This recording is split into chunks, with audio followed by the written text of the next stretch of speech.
the changes. We are the changes. WUB. And all the things that will happen like I got blue skies. And nothing make people get victimized. Let's work together for better. We got to unite. Belize, yeah. Wake up, Belize. Wake up, Belize. Another day is here. Wake up, Belize. Wake up, Belize. We gotta keep moving. Na na na na. Wake up, Belize. Belize. Everybody gotta put the time in. Wake up, Belize. Wake up, Belize. Voice of opinion, not place. So calling WUB. Get up, make every day count. Don't waste it, people. Do your part, play your role, get where you need to. You can tune in from work or in your vehicle. If you got a problem, pick up the phone. Why wait till the time calling? It's just so it no matter even if you're at home. Just call in. WUB. Wake up, Belize. Wake up, Belize. Another day is here. Wake up, Belize. Wake up, Belize. We gotta keep moving. Na na na na. Wake up, Belize. Wake up, Belize. Everybody gotta put the time in. Wake up, Belize. Wake up, Belize. Voice of opinion, not place. So calling WUB. Be yourself, see yourself. This is just show my people. Belize our hope, so to needless reason. Nobody feel left out, it's the vibe we dealing. Let's find a solution. Yeah. Love, respect, unselfishness and cooperation. That's how we need to build a strong nation. We are the people to make the changes. Happy Monday, Belize. Good morning and welcome to the WUB Wake Up Belize Morning Vibes for today, Monday, the 24th of June, 2024. And we hope that your Monday is getting off to a beautiful start. It's time for WUB Wake Up Belize Morning Vibes. Belize is, of course, premier morning conversation. I'm Mose Hyde, and I'm getting off the lift up duties this morning inside Wake Up Belize Morning Vibes. We trust that as you get up this morning, you have great energy, your health is in great form, your vibration's positive, and for our interest, we hope that you got enough space and flexibility so that you can be with us and we can hear you and we can reason and we could do what we're doing with up on WUB weekday mornings. I still a foreigner, so what I say, but technology makes it work, so I'm able to participate in WUB.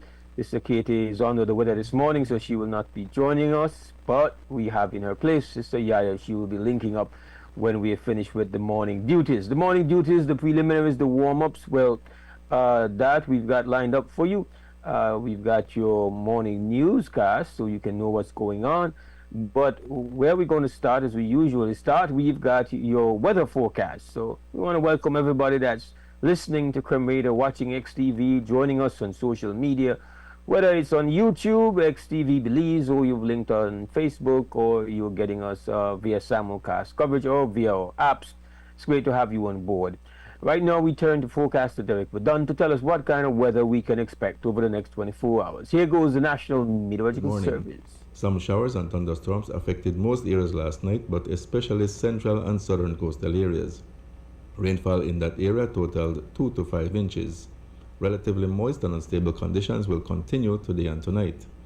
The 24-hour forecast is for sunny skies with cloudy spells today and cloudy skies at times tonight. A few showers and thunderstorms will affect mainly the coast this morning, inland and northern areas this afternoon, then mostly the south tonight. An excessive rainfall watch is in effect for central and southern coastal areas for this morning. Residents should monitor the situation and call the hydrology department at 822-0667 for information on flooding. Winds over the open sea will be from the east to southeast at 10 to 15 knots, and the seas will be choppy. Maximum temperatures today will be around 89 degrees Fahrenheit along the coast, 94 inland, but only 81 degrees up in the mountains. The outlook for Tuesday and Tuesday night is for partly cloudy skies with isolated showers or thunderstorms, except for a few more over the south Tuesday night. There is a high tide at 11:06 this morning, a low at 6:40 this evening, another high at 12:56 tonight, and another low at 5:44 tomorrow morning. The sun rose at 5:20 this morning and will set at 6:30 this evening. The moon goes down at 7:47 this morning and comes up again at 9:17 tonight. In the tropical weather outlook for the North Atlantic, the Caribbean Sea, and the Gulf of Mexico, tropical cyclone formation is not expected during the next 48 hours. With that, we end this report from the Belize Weather Bureau. The first private radio in Belize since 1989. Creme FM presents the news. Informative, accurate, current information, local, regional, and international news, weather and sports. And now, the news.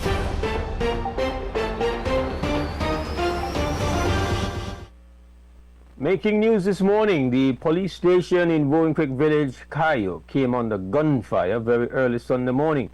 Sometime around 12:30 a.m., over a dozen shots were fired at the building by a lone gunman wearing a hoodie. Bullet holes were seen on the walls, a window, and the pavement. At the time, police constable was sitting near the front door of the station. Fortunately, no one was injured. Police are now investigating this brazen incident and have detained 3 persons, including 2 teenagers. Some 18 .40 caliber expended shells were recovered. There was a shooting in Belize City Sunday afternoon. The driver of a light grey BMW, Josh Gillett, was injured along with his passenger. He was able to drive to the hospital for treatment. However, his passenger did not make it and was pronounced dead. He has been identified as Stanley Moore. The shooting occurred in the St. Martin de Porres area at the corner of Mahogany and Mandela Drive. The back windshield of the car was blown out while the front windshield was partially shattered. 50-year-old Dion Bowden was targeted in a shooting early Saturday morning while walking along Pitts Alley in Belize City. Police were called out to the scene at around 1:45 a.m. where they found Bowden lying on the ground with multiple gunshot wounds. He was pronounced dead 2 hours later. Initial investigations revealed that a gunman approached Bowden from the direction of New Road. 4 expended casings and 1 slug were recovered from the scene. Police are seeking a suspect. Police have since charged 35-year-old Jeffrey Pott for Bowden's murder. 2 of 3 men riding bicycles on Hyde's Lane were shot while passing Fredericks Alley, north side Belize City, early Sunday morning. Sometime before 2 a.m., police visited the Carlisle Memorial Hospital where they observed the 52-year-old Earl Parks of Park Street and 53-year-old Jeffrey Smith of Wagner's Lane with gunshot injuries. They were admitted in a stable condition. One Dolly Wade escaped injury. Police are seeking a suspect. The Statistical Institute of Belize conducts a labor force survey twice yearly. It's done in April and then again in September. The survey features the working age population from the age of 14 and older. It does not include those who are of working age but are not seeking employment. The last labor force survey in September 2023 put our unemployment rate at 4%. Speaking at the first ever Diaspora Summit in Los Angeles on Friday, Prime Minister John Buscema said the employment rate has fallen to 3%. He also spoke about women being employed and credited the BPO, about more women being employed and credited the BPO sector. We're ensuring that capacity building is being undertaken to ensure advantage of the increased investments.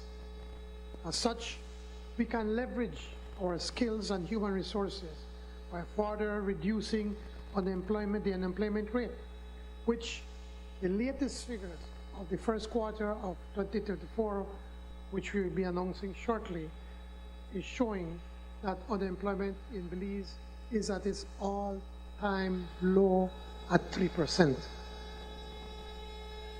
I'm convinced that these changes will continue to increase investments. Including in all these initiatives is our commitment to gender equality, ensuring that opportunities are available at all levels for women in every new legislative policy or strategy that are established. I can tell you that women unemployment has gone down drastically, and especially with the call centers, these BPOs, that we need more and more employment.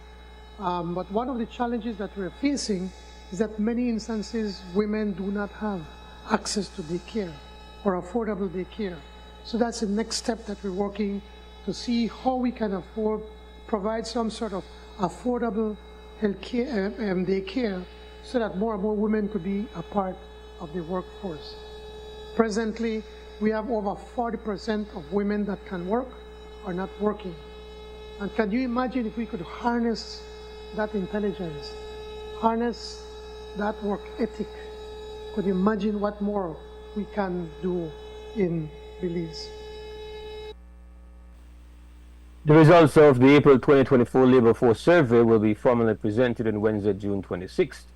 The PM also provided an update on the national ID coming on board. He says the pilot of 6 months is on the way. And that ends this morning news update here inside the WB Wake Up Believes Morning Vibes, Creme Radio XTV.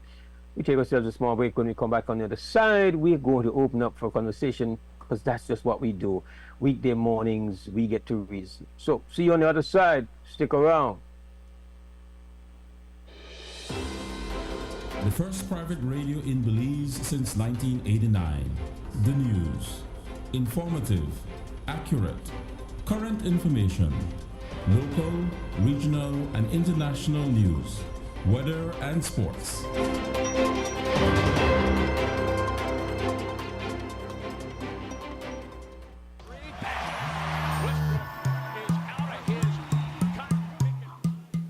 Babe, I'm going out to pay the water bill. You don't need to go out. You could pay it from your phone. Look.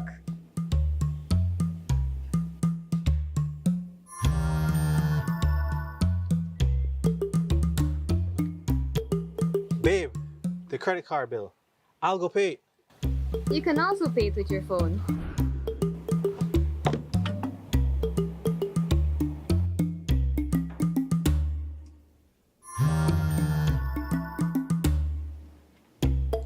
Babe, Yes, love? I need to go deposit the babysitter's pay. You really want to go out, don't you? It's okay. I will make the transfer and you go play ball. With Atlantic Bank Mobile, your personal banking experience is easier and more convenient.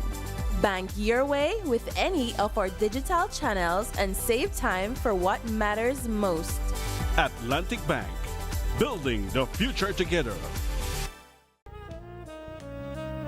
Amandala is now online. You can now access Amandala's midweek and weekend issues online by logging on to our website at amandala.com.bz/news and joining our membership portal today. There's 5 easy steps to get unlimited access to weekly e-paper, archive publications, and a host of other exclusive contents. Number 1, go to Amandala's website. Number 2, navigate to subscribed areas. Number 3, choose a membership level. Number 4, check out using our secured portal. Number 5, log into the members only section. Telephone numbers 501-280-4703 or 202-4477.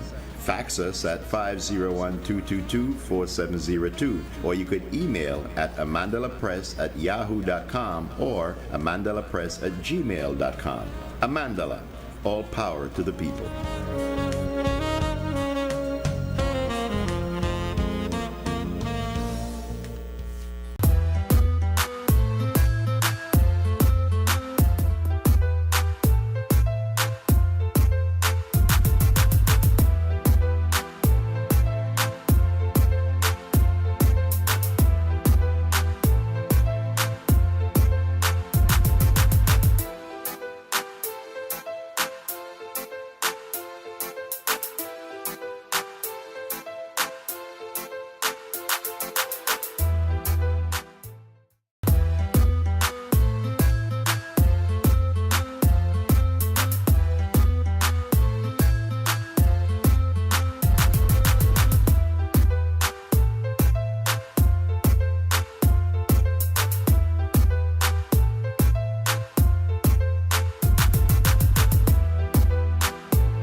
right, welcome back to the WB Wake Up Belize Morning Vibes for today, Monday, the 24th of June 2024. It's a Monday morning.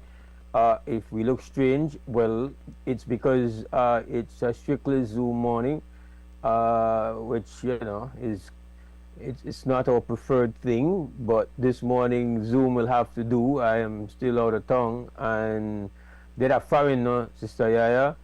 And then Sister YaYa, they're on, as usual, they're on a road somewhere deep down south, I think. And Sister Katie is under the weather, so she was unable to come in. Gotta send get well wishes to Sister Katie. Hope she's feeling better soon. I still not reached home yet from LA. But we still have the WB conversation. Not no stop with, not no prevent with. That's how the thing went. And again, as we were doing last week, I'll be utilizing my WhatsApp number to give you access to call in, because the conversation must continue. And the number to call is 672-4770. So, excuse me, no personal calls and so can't come in till showdown. That has happened before, you know, Sister YaYa. Greetings and welcome to the show. Greetings, Mose. Greetings, Belize and Belizeans. When they give out the number, I say, I tell you, a can of words open up now, because you know, when they carry, they catch their shot. So when they carry through, they want the most. And unfortunately, I have had to put on my number multiple instances before. So, but every time I do it, I acquire new callers. Yes, I'm sure. But I have a first call in the morning. Krem, good morning, WB. Yes, sir. Good morning, Mose. Good morning. Where do you go, Roberto? Good one. How are you? I'm well. I'm well. I worry about you because I hope you know gonna Belize the wear suit because she's hot. Yeah, well, I tell you the truth. What happened is that a day you know one gazebo that LA, and anybody will know LA know that LA the morning and LA the evening different. It no matter how hot the day. When you hear the morning, right now I want to put on a warm cap, to be honest. If I really be true to myself, I got on some kind of hot car, and be honest with you, me skull kind of chilly. Well, I do just for the weather, always. Yeah, man. Just for the environment. Yeah, man. Where I made the calling was because I had no lease here. It's never too bad. But as I get off of the new Halover Bridge, and a nice bridge, so I know they go over the speed limit or anything. But as they approach, I think the food distribution place, like maybe 500 yards from the end of the bridge, coming towards Belize City, the truck just swerved into the lane, and I had the brakes, and my wife, the panic, because she done criticize me about me driving, but I tell her I never expect the truck to pull in at the lane. Yeah. So my concern is this loading area, it seems, and I know we always expect it with Belize Mills, but Belize Mills there before even most of the highway. So that we our grandfather that spot the in. But I think as we have new in businesses, they build up on our road space. They have to get space to make their truck turn around. They're not supposed to turn around in the highway. So that's my contribution to the morning, because I'm really bad scared. This a part we like on the side of the car rental place. Yeah, on the side of the car rental, like maybe 3 or 2 blocks from the car rental coming into Belize City. I think that's Victor something. And I know the first time a truck did that to me. And I should have expected it, but I never expected it over the weekend on Sunday. When it just pull right out. And you know, with that rainy weather, it put me in a jeopardy when you expect one vehicle to come to a full stop because you pull out in front of it. And they don't feel it, because the small car won't feel it. Yeah. Yeah, I hear you. We start off the week with a complaint. Well, no. This is WUB. We don't got rules for that. We start. I'm going to pick up XTV for that. I think they're one of the few radio stations with credibility where somebody could call in and raise their issues. So I want to applaud XTV for the continue, give the people a voice. Well, we become less relevant now with social media, no? Because now everybody empowered with their own device and their own platform. There was a time when having access to calling in was, it was all we had. But now there's great empowerment due to, and now it can be abused, which I guess that's just the way of life. So there is abuse in it, but there's also opportunity for people to go direct when they have situations, and we see in many instances where people utilize their personal platforms to really get the news out and get situations out, and we respect that too. But still, for those who might not into that or have device, you could still just call, and we don't want to ban that out. So respect. Yes, I can do one more thing, because still the wait for here one good feedback from the media circle regarding the new law for penalize media houses. Criminalize. That's the word that I have seen. Criminalize. So I was going to, when I get opportunity this morning, weigh in on that, because that's a serious matter. Yeah. Well, all right then. Well, thanks very much, and good morning to Sister YaYa too. Yeah. Good to see you back. All right then, respect. My brother, thanks for the call. Yeah, that's how it works. Just buzz in 6724770. Just say thanks for sitting in at last moment. For make be a lonely morning. So give thanks for that. What's going on? Once I have the ability to, I'm always available. And I am thankful for the people who choose to do it with. And sometimes I forget that in the Mose, that people have other options that they didn't have when XTV started 20-something years ago. Creme Radio really launched the whole talk show era, I believe, and give people instant access for their voices. So that would have started in the early 90s. Way before XTV per se. So, yeah. 35 years. Creme Radio, yeah, man, Creme Radio. I'm down south. This is my third time down south this month, but 2 of the times I came for graduation. My nephews graduated, one from Georgetown Vocational Technical High School, and the one on Saturday that me from a smaller private school, Peninsula International Academy, and one of my sister founded the school.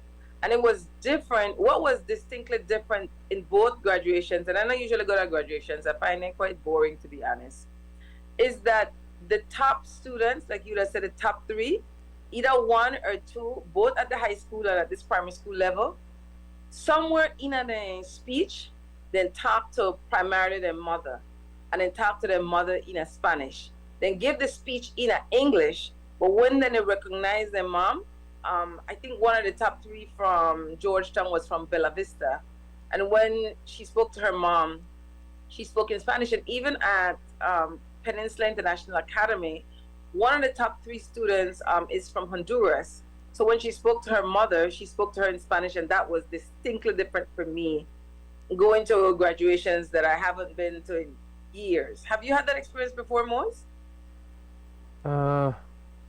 I don't think I have. So I've been to many. I haven't been to one lately, but yeah, I've been to many. I've heard many addresses. I don't think I recall one like that. No. So for me, shows the culture shifting in a way that I couldn't have imagined it. But I don't know. I think I can understand it to some extent. Like, if you're saying something to your mom, and you know, I guess in some instances, some mothers, depending on age, might not be that proficient in English in some communities. So it would tend to lean towards a natural. If you're going to say something special, then that's what you would use, no? Your mother's tongue. You know that. I guess it makes a little bit. It seems logical to me that in some communities that would happen. But yeah, I've been to graduations around the country, but that's not something I've observed before. So even I primarily believe it's the base. So if I follow that mindset, one time we people like get up there and I talk to them parents in a Creole, one time I time for talk to them, but because most of we English enough for we first language. Yeah. But I found that I've looked at the location being in southern Belize. I look at the population, more immigrants than maybe would pay attention to in Belize City. And so I just thought that was definitely the guest speaker at Peninsula International Academy. Big respect to the principal, Loretta Logan, and her team. I said, I don't know a lot of people who got graduation like, you know, for no graduation like from Placencia Beach.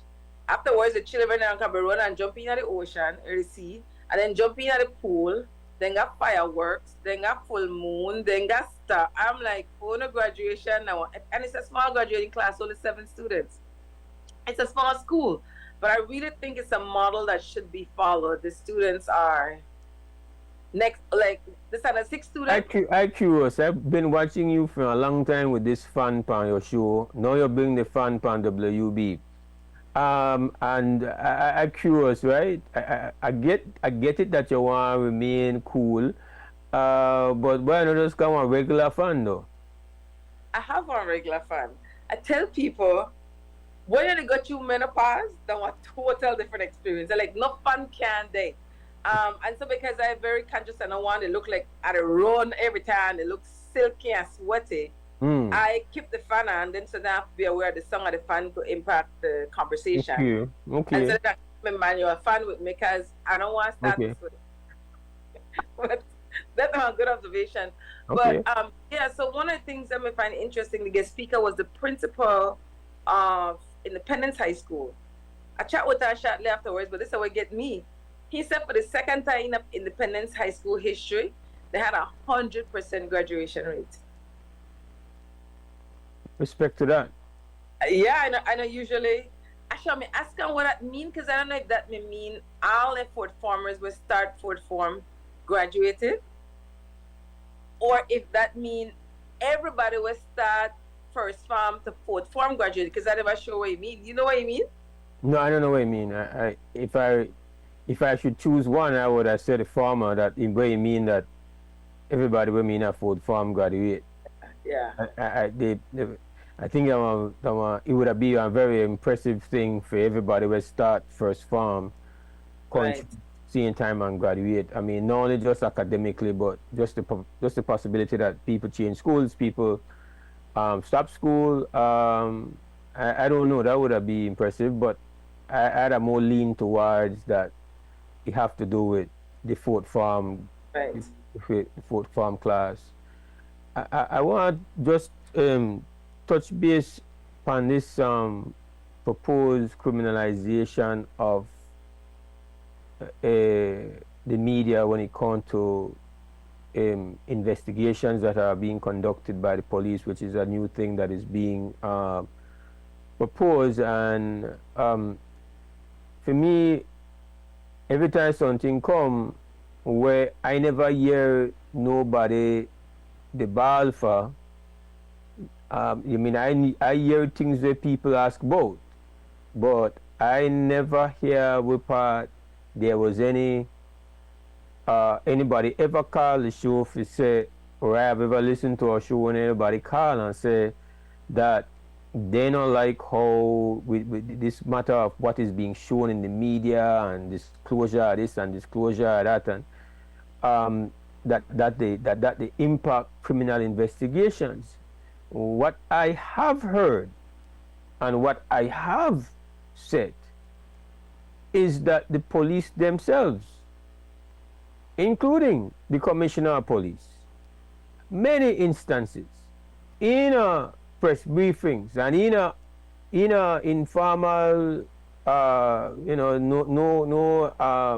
official press conferences, so just being caught by the media, says too much. So I have on multiple occasions called out the Commissioner of Police. We said, no, you're not supposed to go into all of that and say all of that. In fact, in my view, you compromise the investigation. But I have not heard report there's been one ball out on the media to say, oh, we did do something wrong. No, the thing about it is that if that is the case, with the police department or the Ministry of National Security or whatever, deem that this report there is a lack of discretion in what is shown, then you go on conversation, and if you have those instances, point out those instances where things were shown or disseminated that caused the problem. But for you go way at the level of decide that you want to create laws to deal with this, then that you're a logical human being, most of us, and you immediately feel like, oh, you to try lock we off, you to try control, you to try you to increase your power over the media. And so that one thing where, even though I think, as was pointed out, I think it was one of the news stations, I think it might have been Attorney Darrell Bradley, saying there's a need to see the full details of the legislation. The spirit of the legislation don't they offend already. The spirit of the fact that this is being introduced, and nobody ever, I have no record of anybody from enforcement or anybody from the state write we and say we got a problem with that video where you show, or call, or WhatsApp. Like because ultimately, as media people, we know they try, we know they act without some level of discretion. And if you are told, listen, we don't want those details, or we don't share those details, but if the media get those details, then the media have a right to share those details, unless they say, hey, then details then compromise the case. The media don't want to compromise no case, but like I said initially, we have seen whether the police themselves compromise the case. So the fact that you can you provide us any kind of track record whereby you have brought us together to say we're going to issue with this, we're going to issue with that? You got any record for sure you have written us, you have messaged us, you have called us, and we have ignored you? Like you have to show me what part the situation has been so out of control that it has provoked this extraordinary response. With part your response will be we are put one law upon it and criminalize. And who want decide what exactly in a case is off limit? Who want do that? And how when the case involves one situation where might have the complicating factor that involves police officers or people of the state, who again want to decide whether or not we the compromise or not compromise. They are not the things. They are not the things that create the suspicion that this not come from a healthy place. It's not come from a place of trying to do well, because again, you have to show me where there has been a reluctance, despite your best efforts, to get we do better when it comes to what we show and what is printed and what is aired. I have a major problem with it, and just feel like there is no good energy to that. I don't know what your thoughts are. Well, two things. I am waiting to hear a collective response from media owners, media managers, media workers in Belize. And I respect how to organize, reason about it for come to a collective response, I would think seek legal advice. But as time go by, be mindful that time go by on a need for say something, one.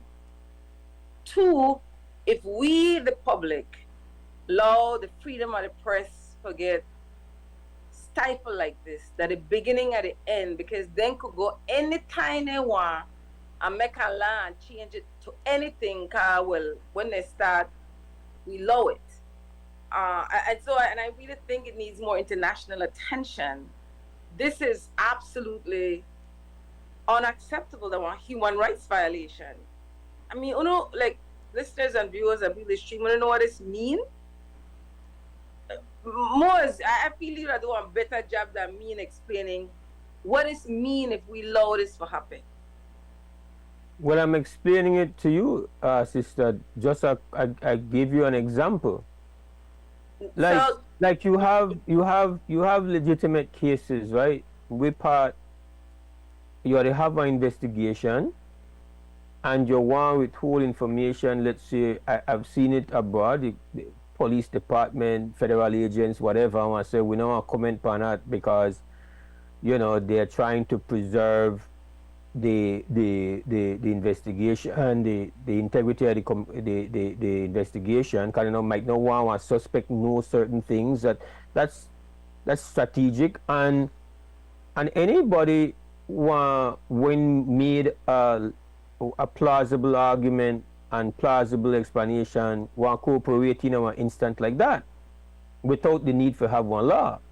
But when you say, there is a matter where, let's say, a criminal case involves somebody in the police department, a criminal case involves somebody that's a part of the state, the political directorate, then you have a situation where somebody can, because now you want to show that, okay, no, there is a problem. You go and you interview someone who is contradicting what this official state is saying. You're producing evidence, and somebody criminalize you for that.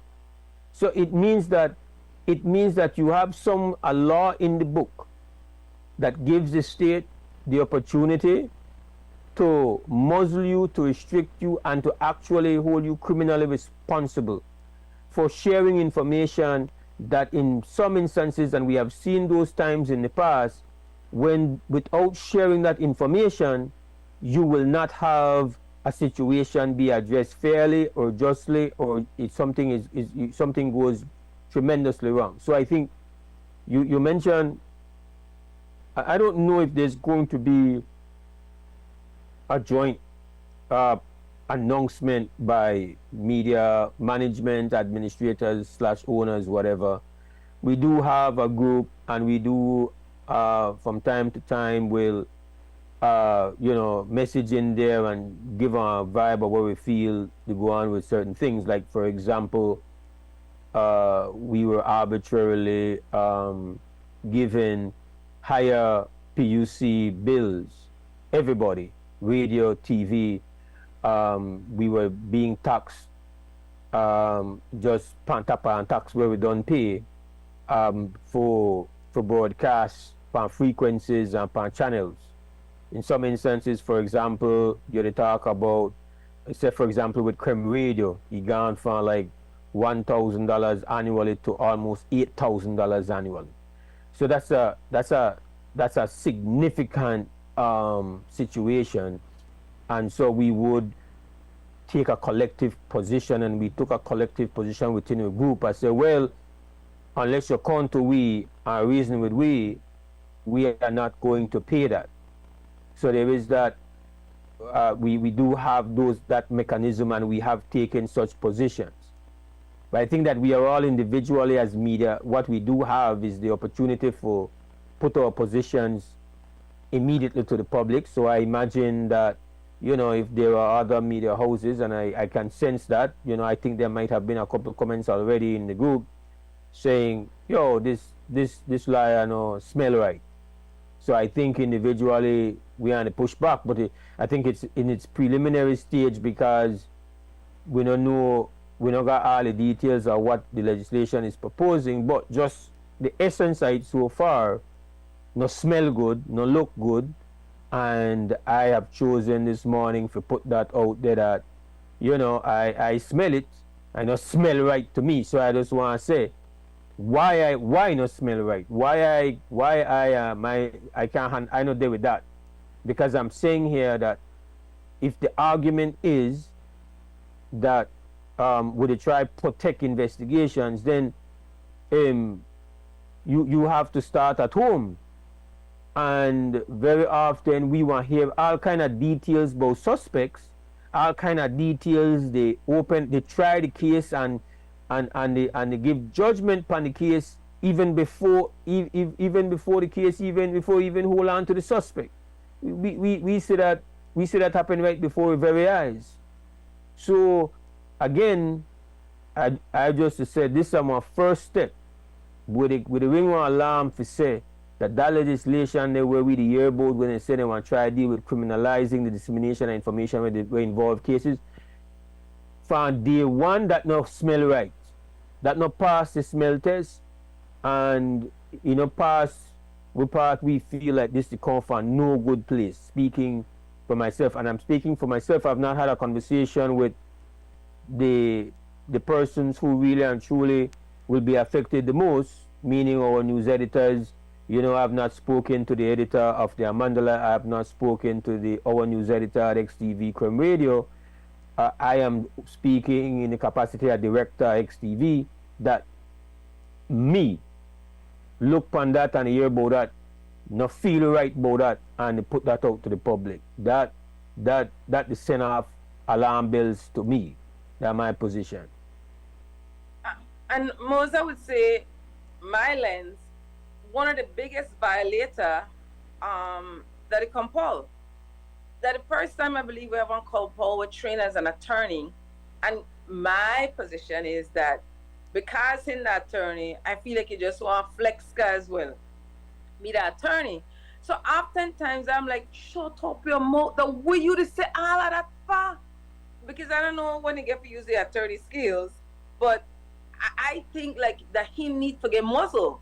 And as the leader of the police department, then if the leader to do it, then you just set the culture for other police officers, you know. So, and I really feel that we need to go and pull back evidence to say, look, him become Paul at this date. See one example I wanted to run off a mouth for one case. See one other example I wanted, and then especially if I know it's in skin. If somebody, like let's say Marisol, said something to her, and then he get emotional and then he tend to run off even more. And I don't know if anybody in a circle for telling like look back on the interviews. This is how you impact the case. Like that one serious thing, Belizean people. If we allow this to go, so and media workers. So we had this very recent example, case in point, where the matter of the invasion of the hospital out west. So you had an invasion in the hospital out west, and nothing was done for almost 10 days. From what I understand, I've not spoken to Jules, I've just read and I've seen a piece of his report. And from what I gather, information was shared from the doctors to say, hey, this is what happened. So now you have one high level security breach, one devastating experience for medical professionals.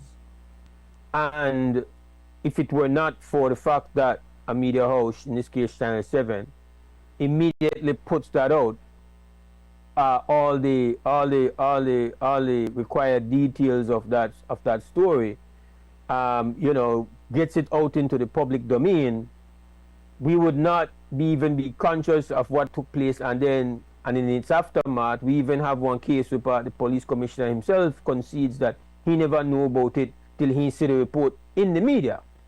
Now, the question surrounding that aside, the fact remains, it shows you that the journalists have to make a decision that the information has to be shared. No, listen, we're not talking here about situations, for example, somebody showing the face and giving out the phone number and the address of somebody who is a rape victim, as in the case of what happened, what was done by the online, the Facebook news site that had the complicating aspect that, you know, I guess that one of the alleged that one of the directors or owners been involved in that story, and we had the shaming of those. Now that's an obvious violation. We know to defend that, and we are not saying that the media does not have responsibilities, and we are not saying here that we're not supposed to act with the best discretion.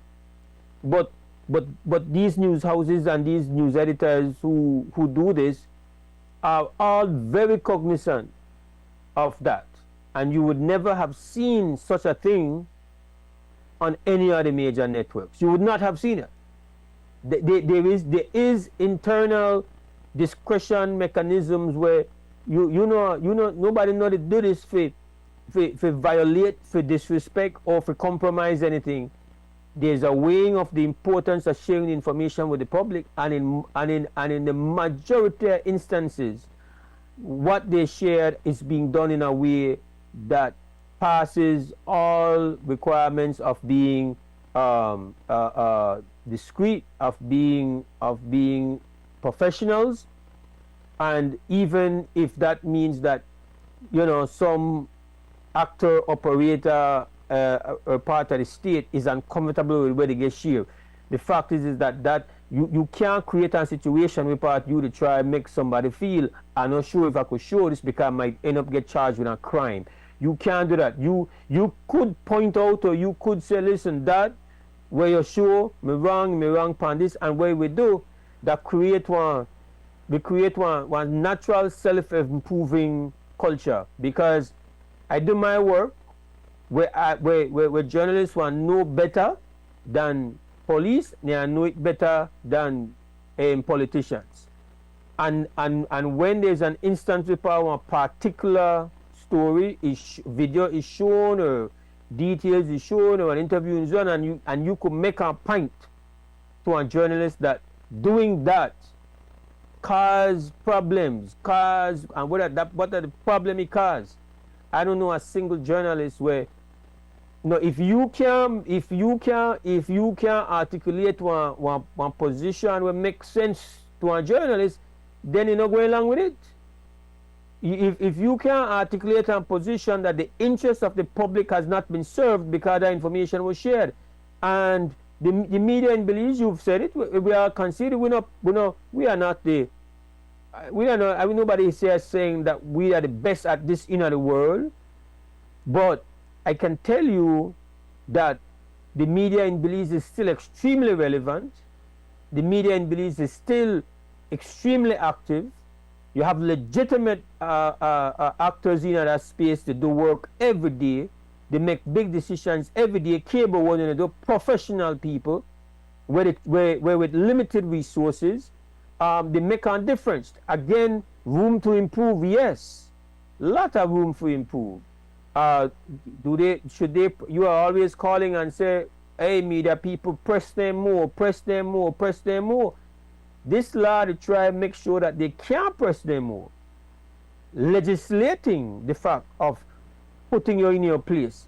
That is the net of my early impressions, and I want to just remind you that I have not seen the legislation in its detail. I just give you what I call the first smell of one thing. You know? Like if somebody cooks something in our house, and when you get to the front door, it not smell right, you might not interested to go sit down around the table. But when you start approach the kitchen, it smell good, your appetite start to increase, your mouth water, you want yam. So the where we say right now is that somebody they cook something, but that no smell good. And usually, when it smell good, not taste good. Usually. So they are not early expressions for me on the matter. Again, the way I feel like it should have been done, and I don't want just to stay upon this all morning per se, that is our self-interest thing to an extent, because ultimately, as you mentioned, Sister YaYa, the people who are going to be done the disservice will be the public. Because any tying of the hands, any muzzling of the mouths of the media ultimately costs the public knowing and the ability to make the public be aware of how things go down. So, yes, there is a self-interest, but the self-interest is not just solely, we. Our ability, if we are compromised, is going to impact the public. So it's important. But as you know, I think the point I want to make is that if these people, I want to repeat, if these people who came up with this brilliant idea saw such a need for this, have such a problem with what is shared in the media, then gather us in, have a conversation, show the evidence of our misbehavior and our indiscretion and our poor choices, make the case, and then let's have a conversation, and then we move from there. Again, I repeat, I don't know about the rest. I don't have anything in my inbox or on my phone or any letters to show that somebody may have a problem and may complain about it. So that then means that this just come out of the blue, as we would have said, no pun intended. This just come out of the blue.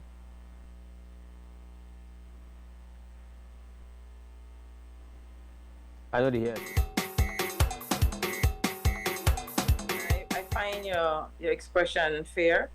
Right now, I wait and say what will happen. But if I feel strongly that if there's no pushback in any meaningful way, they are ram it down the throat and now the beginning and the end, because not like the first time they do something without any meaningful campaigning to let people know that this one be one law, get people feedback on it. I think that once they in a cabinet, then get vote, then go just do what they want. It's up to the people for holding accountable, because that we want to end up the suffer long term. All right, we're scheduled to have 2 cents come. If somebody could just indicate its availability to me to make sure that I know introduce something where not done cook. So if all right. So yes, I get that confirmation. Great. And I just want to remind the people, do go in at 2 cents come. It's sponsored by 4 Point Security. Give thanks. When we come back from the break, do remember, I'm telling you before and then I'm telling you when we come back, the number is 6724770. So even though we're in a Zoom world, the point remains is that the number is open for you to join in the conversation. WUB Monday Morning Style, Mose and Sister YaYa with you until 9 for Uno time. I know you know Uno time zone at all. That means I had to get up much earlier to align myself with time zone thing, pressure. And they can't off in your head to do it. You dig? And one thing I could tell you, man no want catch no draft. Man no want catch no draft. So we go to 2 cents. Can we be back?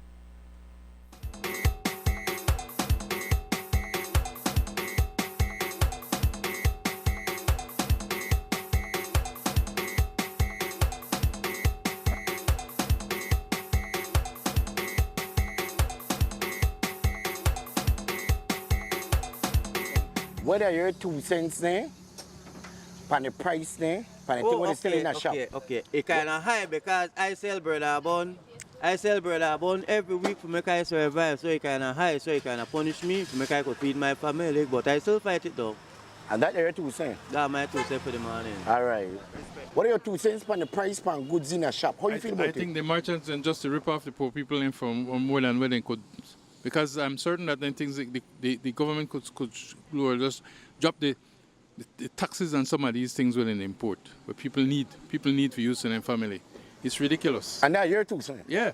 All right. Thank you, sir. Morning, sir. Where are your 2 cents on the price thing? Well, I've left. I'm not Belizean, right? But I did in Belize 13 years before I left, and I just got back from since 7 years ago. And man, it's not nice. Prices are not what you're expecting to be, and it's not cool, man. I don't know what the government is doing, good or bad, but they should think about the public, man. We're really suffering. Guys, come on. You gotta help us, man. You gotta help us. They gotta do something for us. Because they're getting rich. Look at what we're doing, man. Look at us. Thank you, sir. What are your 2 cents on the things in the shop? The prices on the things. What are your 2 cents? Well, my 2 cents is the place bad, man. The place bad, everything skyrocket, everything they up there. Right now, the lead paycheck, they try balance and try schedule everything for try get everything going for the kids. Everything just ridiculous in this place, man. This place is bad, this is I don't know when you get better, when you get worse, but this the real worse right now. That there too, sir? Yes, man. It's not nice. All right, big up yourself, brother. What are your 2 cents on the prices? Well, my 2 cents on the prices is that both shops sell different prices, and then they're so close. You understand? So the consumer always feel because this one got a price, that one got a price. So if they're not the government, the who? That your 2 cents, That's my 2 cents. All right. Prices are high. The money the money is small and go in there buy 3 things out of $50, they're dead. Or 2 things dead. So the price really the kilo right now. That your 2 cents. Yes, to go to some stores is ridiculous. The money that you have, you can't even stretch for tomorrow, my brother. It's rough. You gotta work hard for $1, man. The people gotta come in and check the prices and see what's going on, you know? That your 2 cents. Respect, bro. All right. What are your 2 cents? I 2 cents. Watch your boss point on this camera really quick.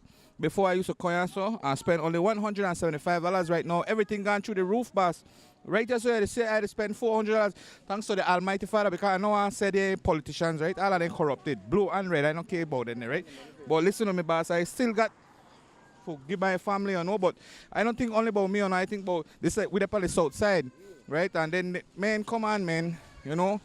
A lot of them can't even do this way they do, man, but I thank the Almighty Father, you know, but man, they have that your 2 cents? Yeah, this is my 2, that 5 cents. With the prices, with the goods in the shop? You know, like shop? Any shop? Well, you have with prices. What are your 2 cents on that? My 2 cents on that is when the things we need, they'll find a way to give it to you at a certain price. And when the things where they know where I call one regular commodity and be cheap. So, you know, it's the how you take it, man. You know? That your 2 cents? Yeah, that's my 2 cents. We got to live on. So sometimes we're not satisfied, but we still got to comply. All right, sir. What are your 2 cents on the prices, on the goods in the shop and the prices? How you feel about it? Well, I believe on the mahogany, mainly some of the shops are reasonable. However, you have some money we add under the extra 10 cents, extra 50 cents. And you really see it because also in the stores, they think they're old. So then see people really go to the one there where have the reasonable price there, because they're really over all the items in the shop. You see the difference. That's your 2 cents. What are your 2 cents? All right? Mm-hmm. On the prices there, on the goods in a shop. How you feel? Well, on the prices there, that the stores are very, very, very expensive. And that's why we as business owners, we take a licking right now, because we pay high, and then when we raise the price on the food, they don't want to buy. Okay. So we have to find a way how to balance up for satisfy with customers too. That's your 2 cents. That's my 2 cents for today. All right.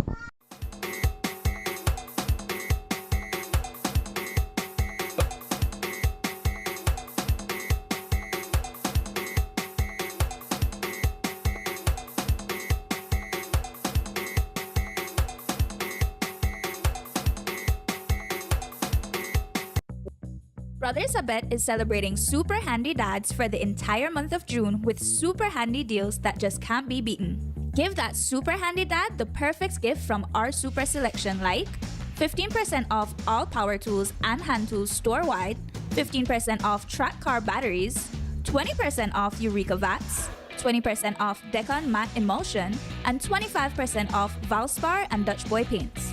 Plus, for every $50 you spend, get a chance to win $500 worth of tools for 3 super special dads.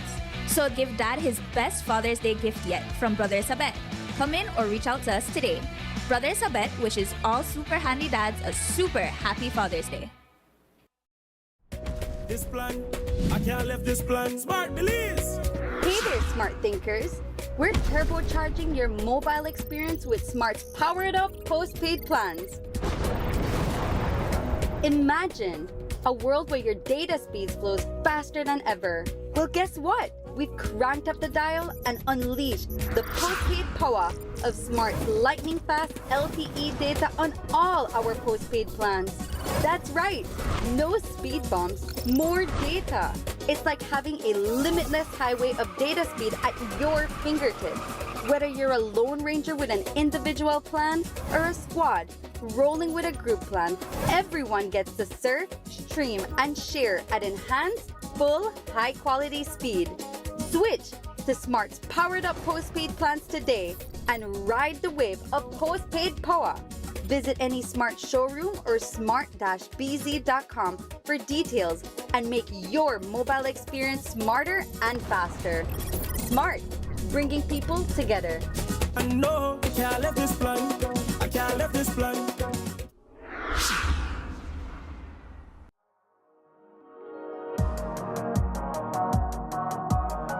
Atlantic Bank is an institution with more than 50 years of experience in partnership with Belizeans.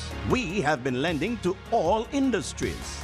We have been investing in the growth and development of Belize. We are proud to introduce Atlantic Bank's micro, small, and medium enterprise loan program, the perfect solution to grow and enhance your small business.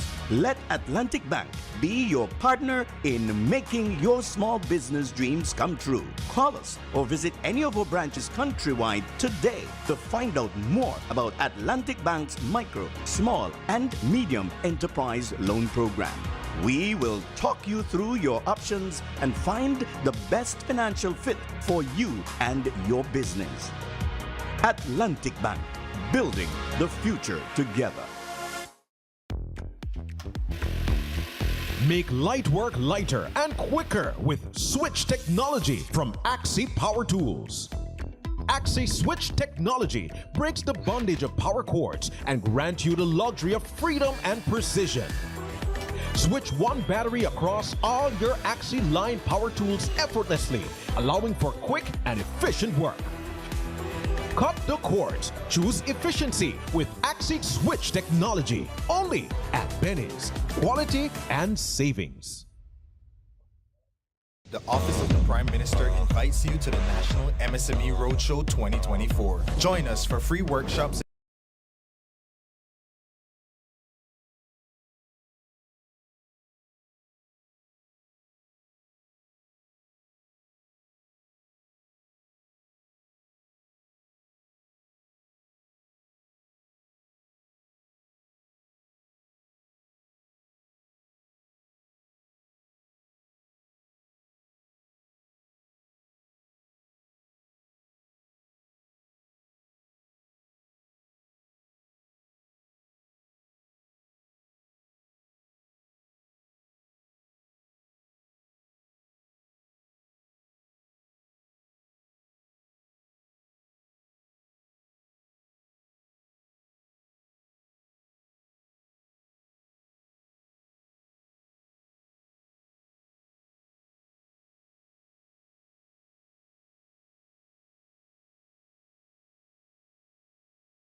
Mandela is now online. You can now access Amandala's midweek and weekend issues online by logging on to our website at amandala.com.bz/news and joining our membership portal today. There's 5 easy steps to get unlimited access to weekly e-paper, archive publications, and a host of other exclusive contents. Number 1, go to Amandala's website. Number 2, navigate to subscribed areas. Number 3, choose a membership level. Number 4, check out using our secured portal. Number 5, log into the members only section. Telephone numbers 501-280-4703 or 202-4477. Fax us at 501-222-4702, or you could email at amandalapress@yahoo.com or amandalapress@gmail.com. Amandala, all power to the people.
All right, welcome back to the WB Wake Up Belize Morning Vibes. A very strange edition. It's our first ever full Zoom edition. Well, not true. That's a lie.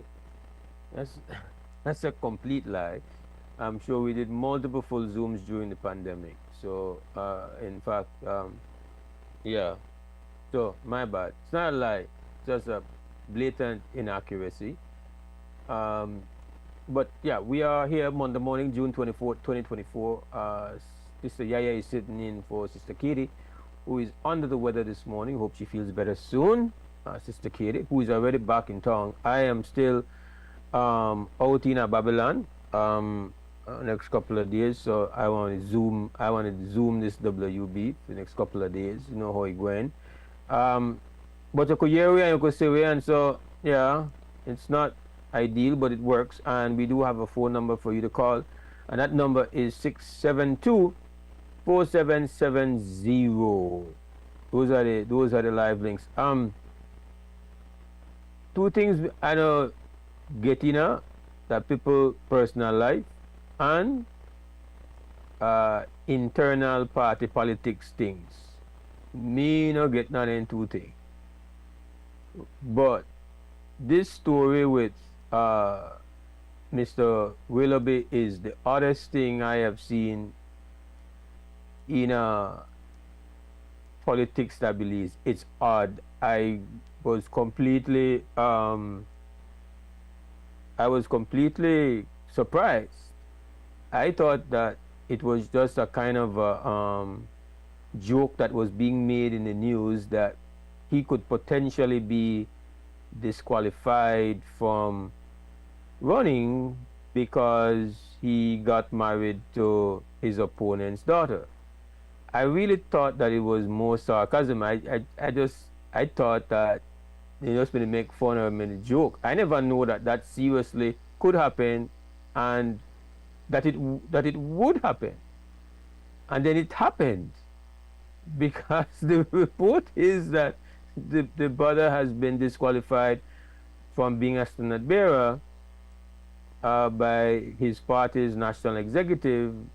I don't know if there are rules, if somebody actually that visionary may write one rule where say and all our standard bearers are forbidden from having relationships or getting married to the people from the other side's family or offspring. It's really odd. I know it's not about, for me, it's not about Mr. Willoughby, Philip Willoughby, and his personal life, or a party's right for, these parties run how they want to run. That's how they operate in Belize. But it just seemed to me like, that something just wrong. Like it odd and bizarre that was something that only could be settled by disqualification. Whatever your feelings about marriage, at the end of the day, it's I have never been married. I've never done that. And I've always looked with tremendous admiration and respect for people who do that. I have tremendous respect and reverence for marriages and people who try see how they could navigate one space for two, and always be something where I feel like that's something where show that somebody in my book not a reverent thing and a good thing for when people feel so strongly and all of that, like that above anything and everything to my mind, like that naturally, that above whether your party politics, whatever, that above all of that. And I wonder what the concern was. Sorry to make it seem like that, but what was the concern? That meant that he could not be loyal to the party, or if that meant that they feel like he's been invaded by the other camp. Like I really never even studied this, because I thought that it was more gimmicky. I thought it was just it made for salacious news, and it's funny to suggest that maybe the man will lose the candidacy over it. And indeed, as a story, it was like, well, okay, catch me eye. That's interesting. The man get married to your opponent daughter. Yeah, I actually have a couple websites where I go watch just for odd news of the day. So that I'm always intrigued by odd news. This would make front page of most odd news websites in the world. This just did it, and I know you look for me like of all the things that I bring up again. I know, but it just, to my mind, it reaches the threshold of being WUBable. It's definitely a matter like, okay, is it internal politics is like, we are at that point where any suggestion that you don't have full hostility with your opponent cannot be tolerated. I really, I've not heard any words from any, or anything like that, and these matters are, in internal party politics. That our universe unto itself. That nobody is seeing laws of physics where the regular universe have interparty universe, gravity carry you up, bring you down, then kind of thing they apply. They're not the same laws. They're a different dimension. I understand that. And I must be so completely, I don't consider myself naive. I just never think that one group of people would have may decide that this is such huge a problem that, I guess it's like, who that made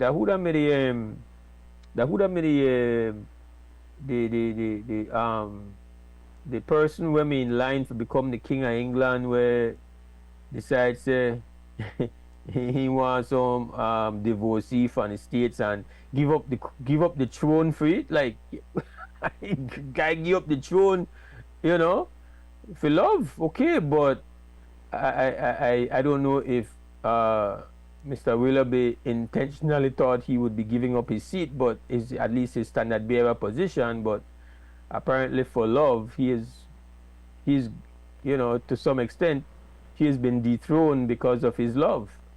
I don't know whether if you have any thoughts at all where you want to give on that, Sister YaYa, but I just had to weigh in that is so weird to me. Like, that is weird.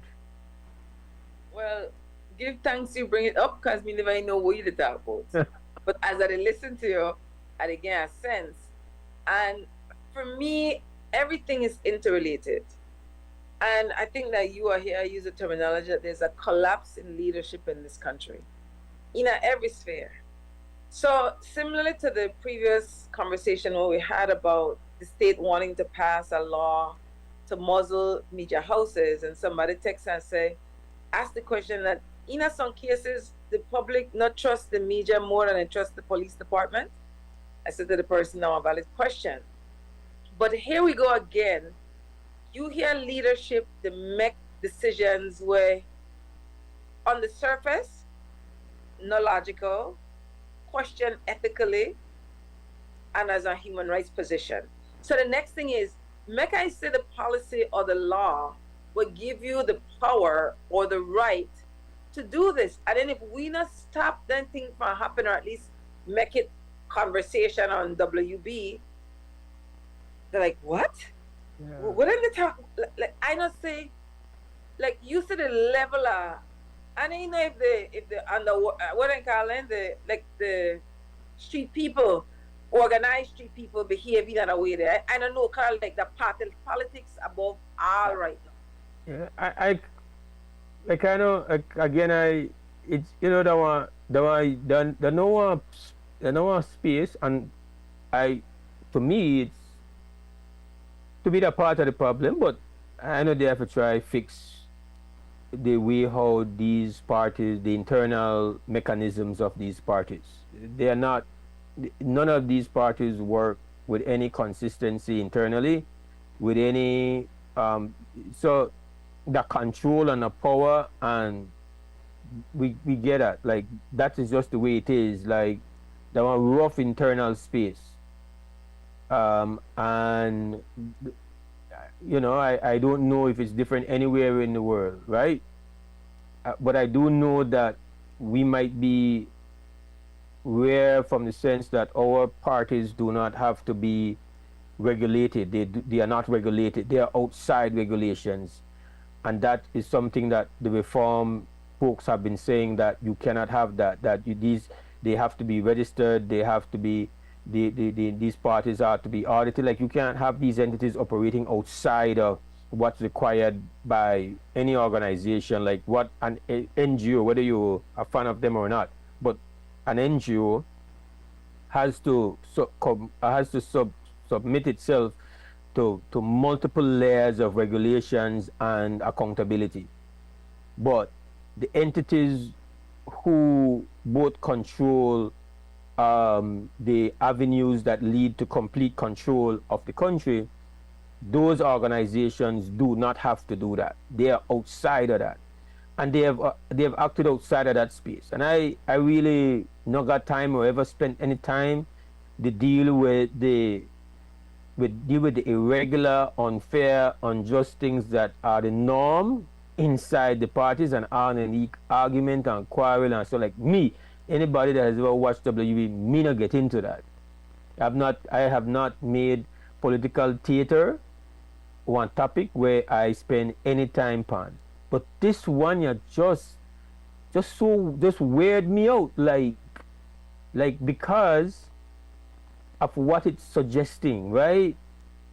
It's suggesting that you're saying that this person has compromised his position with you and compromised his oath to you by who he got married to. And that for me is kind of really bizarre, even for the very bizarre universe of Belizean political parties. It is one of the most bizarre rulings. But it seemed as if, though, when I checked, that people were anticipating that this seemed to have been the expectation that from it was announced, that it seemed as if though the die had been cast, and people say no, that we can't tolerate that. So I don't know, like I don't spend much time on it. I just consider it for just be like just really weird stuff. I don't know how it's going to be resolved. I don't know if what they're saying is that the brother needs to get a divorce if he wants to run. Like, what's the recourse? And is it that you feel that his wife is incapable of? I really don't, like, there are many different conclusions that you could run away with that these people felt so strongly about. And again, I know Mr. Willoughby, like, you know, Philip, what go on, but we are not friends or associates or anything like that. I'm not here trying to fight his fight. It's just as a completely independent, impartial observer, it's just really weird to me. Like, I know that not even my business will go on within my political party, and I don't want to be my business. But it gone beyond the walls of the party when, you know, this is based on a choice of a relationship. So it's not like he was caught doing something wrong. You know, like he was caught, you know, with some act of, you know, owing me the drink and drive. Like so what you're equating his choice of wife with breaking the law. These are the things that would disqualify somebody. You would think, no, these parties would, you can't run for me again because you're not consistent with our brand and our reputation. That's what you would be saying. So you are equating this marriage with something negative, with something bad, and that is where now I feel obligated to have some words about how weird it is, because I think that's what you've done. A marriage has been looked at as a bad thing, and I guess, you know, respect to Mr. Willoughby, you know, if he continues and says, well, I got my wife, and if you don't know what I'm cool, I going on. I guess I don't know what he's going to do, or if he's going to fight it or what, or if he has a chance to appeal. I don't know any of that. I just know I was completely caught off guard. Like, I literally only saw that last night, and when I was reading the news, I was like, what? That actually happened? Like, seriously? Yeah, sister, I was kind of like, and anybody knows, I have to keep on, maybe for the 10th time say, there are no things I talk about. Where they go on in a parties and where they go on with people, personal relationships, but this one you kind of just, it gone there for me. It gone there. And that's all I got to say. I got no more to say. That was one weird position for take. That is weird. I appreciate you. And for the people that were there wrong longer than we, I don't know if this is the first time this happened, because Billy's small and people meet people, and even if they're not married, you know, they have children with people. So I really want to know if anybody knows something, just to make I know, is it that that the marriage itself, that because I'm married to her. I mean, I just want to know that what. Because if it happened before and we just don't know about it, I'm like, well, it may happen before, and never do nothing then. So since then, I don't make one law or policy because it may happen before and I had a bad experience. I just want to get a backstory to this. I don't know, and you're right. I don't know if this is the first case of cross pollination within the political parties. I think it's very unlikely.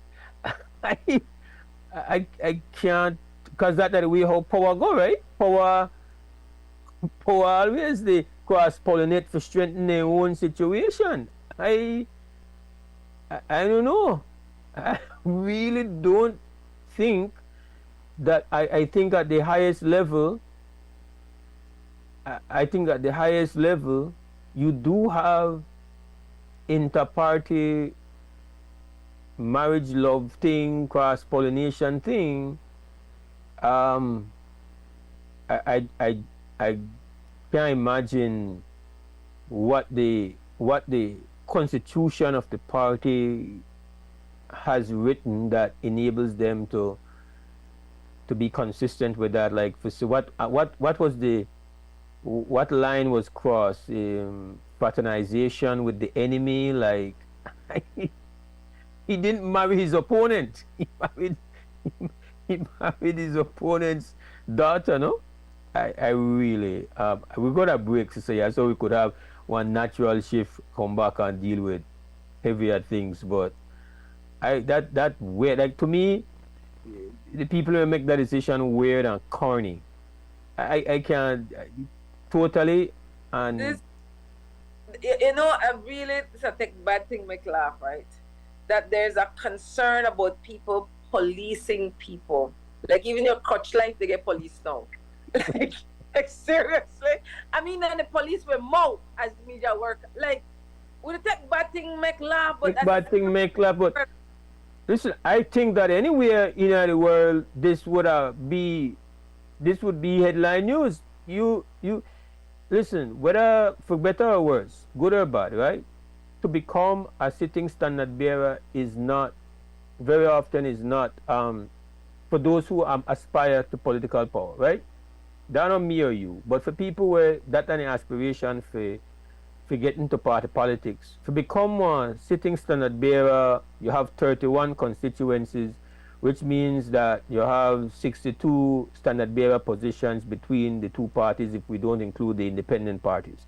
For one party by itself, it has 31 positions. So 31 positions.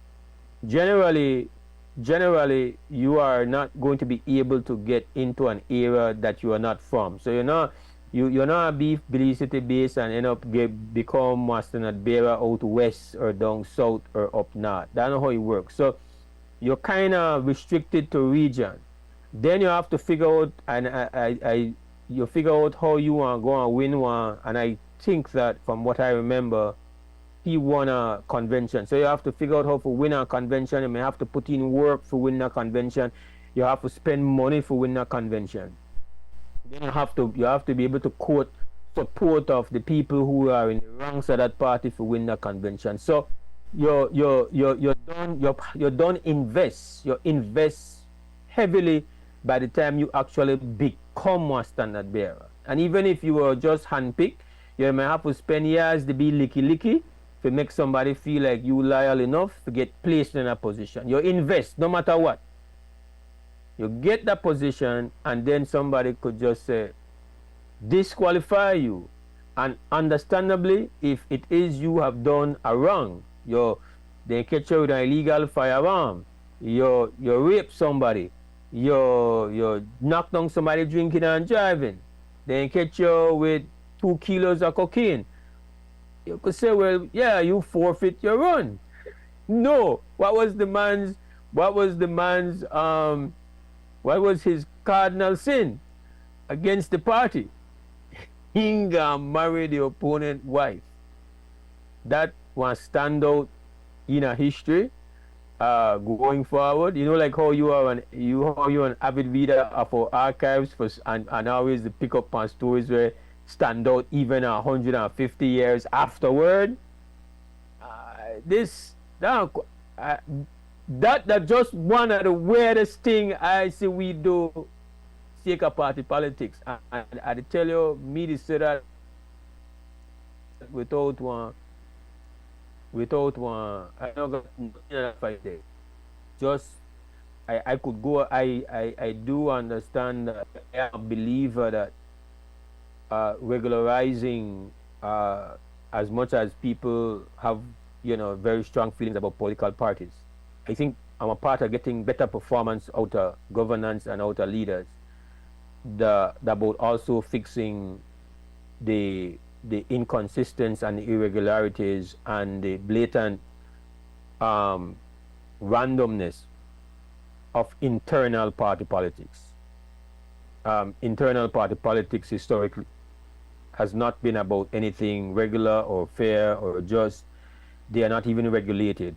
I feel that it is something that has to be addressed. So I want to, on a very serious note, say that that the kind of make it up as you go along approach and the abuse of power internally means that you end up with people who come out of a culture of that's the internal environment that has prepped you for leadership.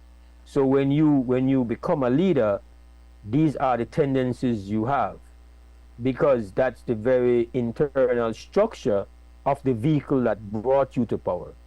So I think that a part of reform has to be about how political parties are going to be regulated and held accountable to be what they say they are. I don't find that to be off limit for opinion and conversation. But yeah, this one the real bad thing make laugh. I guess very interesting. I just know it just weird me out. But we're going to go to break, come back, change the vibes. This is Wake Up Belize Morning Vibes. Got to repeat that our telephone number is 672-4770, and not because we're on Zoom means we can't reason, because the phone works same way. Sister YaYa hear you, I hear you, the people in with the listener watch hear you, and you are here we for sure. So don't feel uncomfortable for call in and express your thoughts. In fact, please jump in when we go to come back for the next break. We want to hear you now. St. Catherine has changed the game. We've gone cashless with DigiWallet.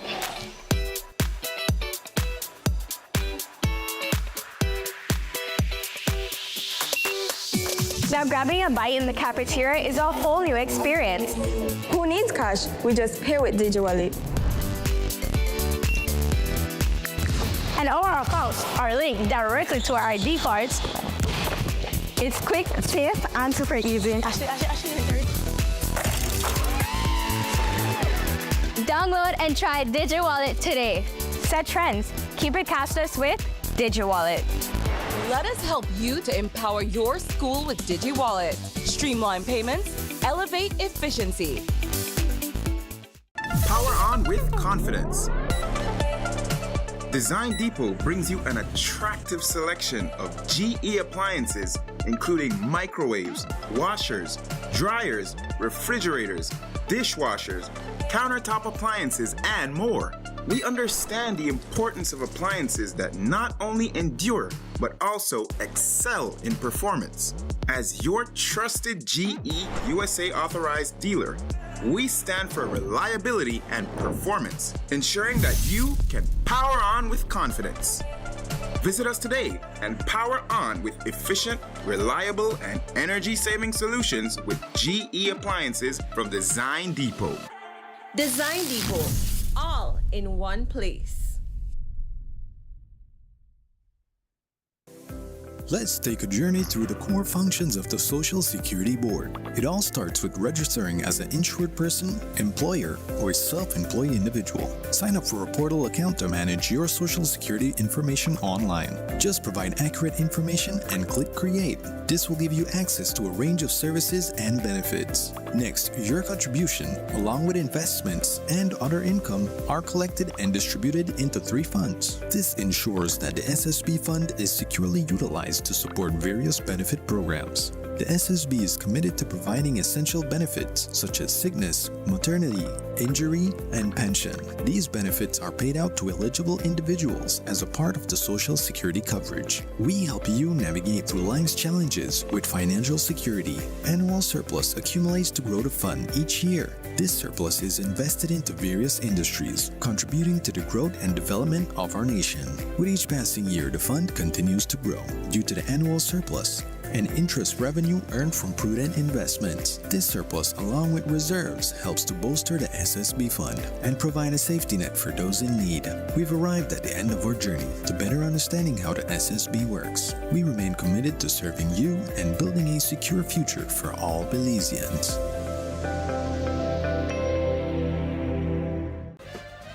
Prescription. What are the best place we go? Freetown Drugstore. Bam City. When the drugstore then close up the night and on Sunday and holidays, which one open? Freetown Drugstore. Bam City. When you need somebody to talk to about your medication, who you are turn to? Bam City. We have been serving the general public for more than 30 years with fast, professional, and efficient services. We will continue doing so with honesty, integrity, and consistency. This is the loyal Freetown Drugstore crew, always happily serving the general public at 28 Freetown Road, Belize City. Telephone 223-2876.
right, welcome back to the WB Wake Up Believes Morning Vibes. It's Monday morning, the 24th of June, 2024. Mose, Sister YaYa sitting this morning for Sister Katie Usher, who is under the weather. She's back home. I am not, but she's under the weather, so we had to do it without her this Monday morning. Thank you, Sister YaYa, for joining us. Always a recipe for troublemaking for sure. So, Sister YaYa, what's up? Well, that's still not a foreign. I want to hear something about how the Belize Diaspora Summit gone. What are your vibes, success? Make me hear or report back. Oh, I'm glad I've been talking about that at length. So I guess I didn't want to come and overkill. I've done all week last week, so I never want to get into all of that. But I would say the part of the summit that could not be, or I could say, how would I put it, that the part of it that we were not structured to cover was where the bulk of the energy was. And so if you see any of the photos, you will see that the hallways were like just ram-packed with Belizeans from LA coming to deal with land applications. I know that the Ministry of Lands, they work up until, so there was a gala event Saturday night, and the gala event finished and they were still working, and might have worked until actually worked out resolving issues up to yesterday morning. And so I've not had I've not like been at a place where I have seen so many people I've not seen for a long time.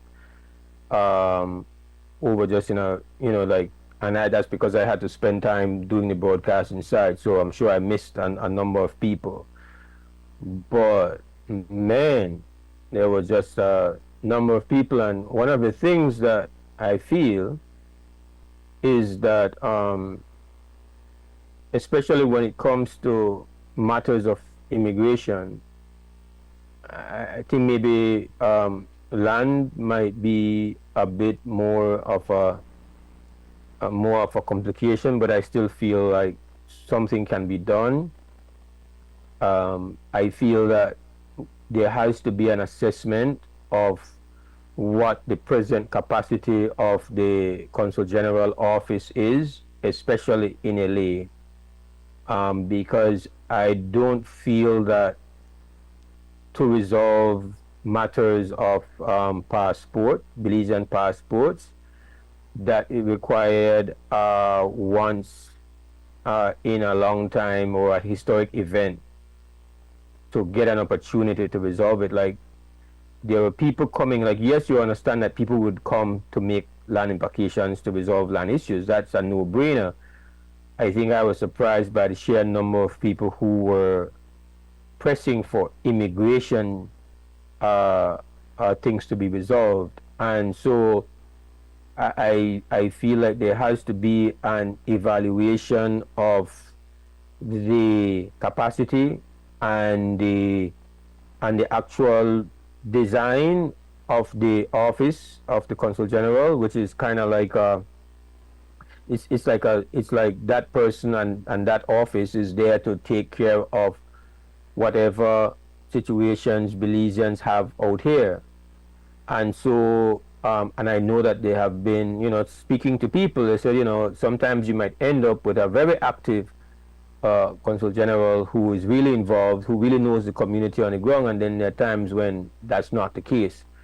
And so in little sessions that happened, like, you did have people come from the community and were advocating for a change in how they go about selecting that. But I think it goes beyond how they go about choosing that person. I think it really goes to how that office is designed, what the capacity is. And when I say capacity, I mean it has to have the technology and the link and the human resources to take care of a passport issue, that a person who is here in LA is able to resolve that without having to fly back home to deal with that.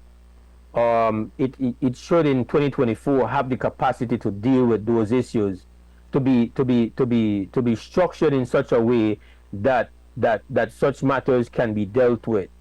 I don't feel that it's acceptable that there were so many people who, wanted to get a passport, get a Belizean passport for a child, for example, and knowing what that does for them and the ability to travel and that type of thing, is like this was a high priority issue. Like this was one of the things that people were really eager to deal with and to solve. And again, if you're a Belizean living in Minnesota or Wisconsin, where there's a very small number of Belizean Americans, quote unquote, who are there, I can understand you maybe not having an office there that has capacity, that has resources to deal with that. But we are talking here about, in particular, Los Angeles, and I feel it holds true for the other major centers for Belize American communities, that it should have an office where it's not just having an active, invested, connected with the grassroots person, but it has to be that they have resources, and it has to be that it has capacity to meaningfully address some of these pressing issues. And I think that while maybe you can't, there are things that can be done, I feel, technologically, so that even land applications and other services like, bird papers and all of that these things in 2024 should not be like so out of the reach of the community. So yes, like people obviously were expressing a lot of appreciation for being able to resolve issues over the past couple of days. People were, like when I speak to some of the people who were down in the ground, going to barber shops and going to little night spots that Belizeans frequent to get the word that this thing was going on, was telling me that people felt that it was just that's a false rumor, that's not going to happen. So what happened is that once it happened, then you had a lot of people, when the word started to go that yes, it was real. So I was with a brethren that was going around doing some of the, getting the word out, that some of the groundwork, and his phone was blowing up, and he had to tell him, but I went to you and I was trying to get you to come, get you to be on panels, get you, and you all were saying, that's that they were reluctant. And I understand that reluctance because of distrust and all of that. But once the process started, and then people just, it snowballed, right? And more people just started to come on top of people. And it hits you that really and truly, like, you can say that and again, they were appreciative, they like the opportunity, but now, today, everybody goes back. And while matters have been resolved, you really now have to look at how this becomes a regularized process where there is capacity, that you don't have this build up and people can deal with these issues because they deserve to have access to these services.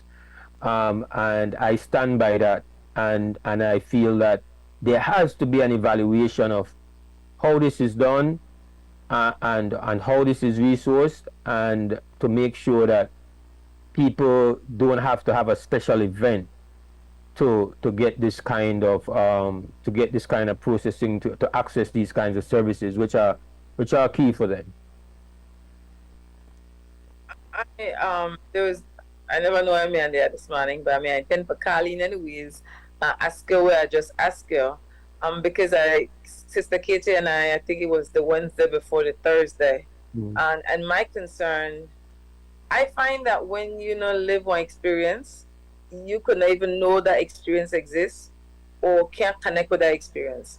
And so because I live in the United States undocumented for 18 years, gone through the system, deported, jail time, my outlook very different. So one of the first things that I appreciate, I really appreciate storytelling, is that I really appreciated the pre-interviews. I don't know one more, how it go. We like that good thing, and I know that you give me a lot. But it was in the second pre-interview that I found out that the immigration department was sending a team, because nothing in the lineup why they had a land. I know they hear immigration, and for one diaspora community, immigration, the priority, especially with the upcoming elections, the changes that are being made, people's lives are going to be impacted. The amount of people who have done the send home, that is, if nothing else, the knowledge really put people in a stronger position, because when you in one space and you undocumented, they're like that way upon you every single day while you just to try and make a living. So I really look forward to the follow-up. I don't have limited capacity. We don't got regular life for the organizers. Who were the organizers, Mose? So it was myself, it was Aria, it was Michael Devin Young, and it was Rishma Eckert. So we were the principal people involved with organizing this first summit.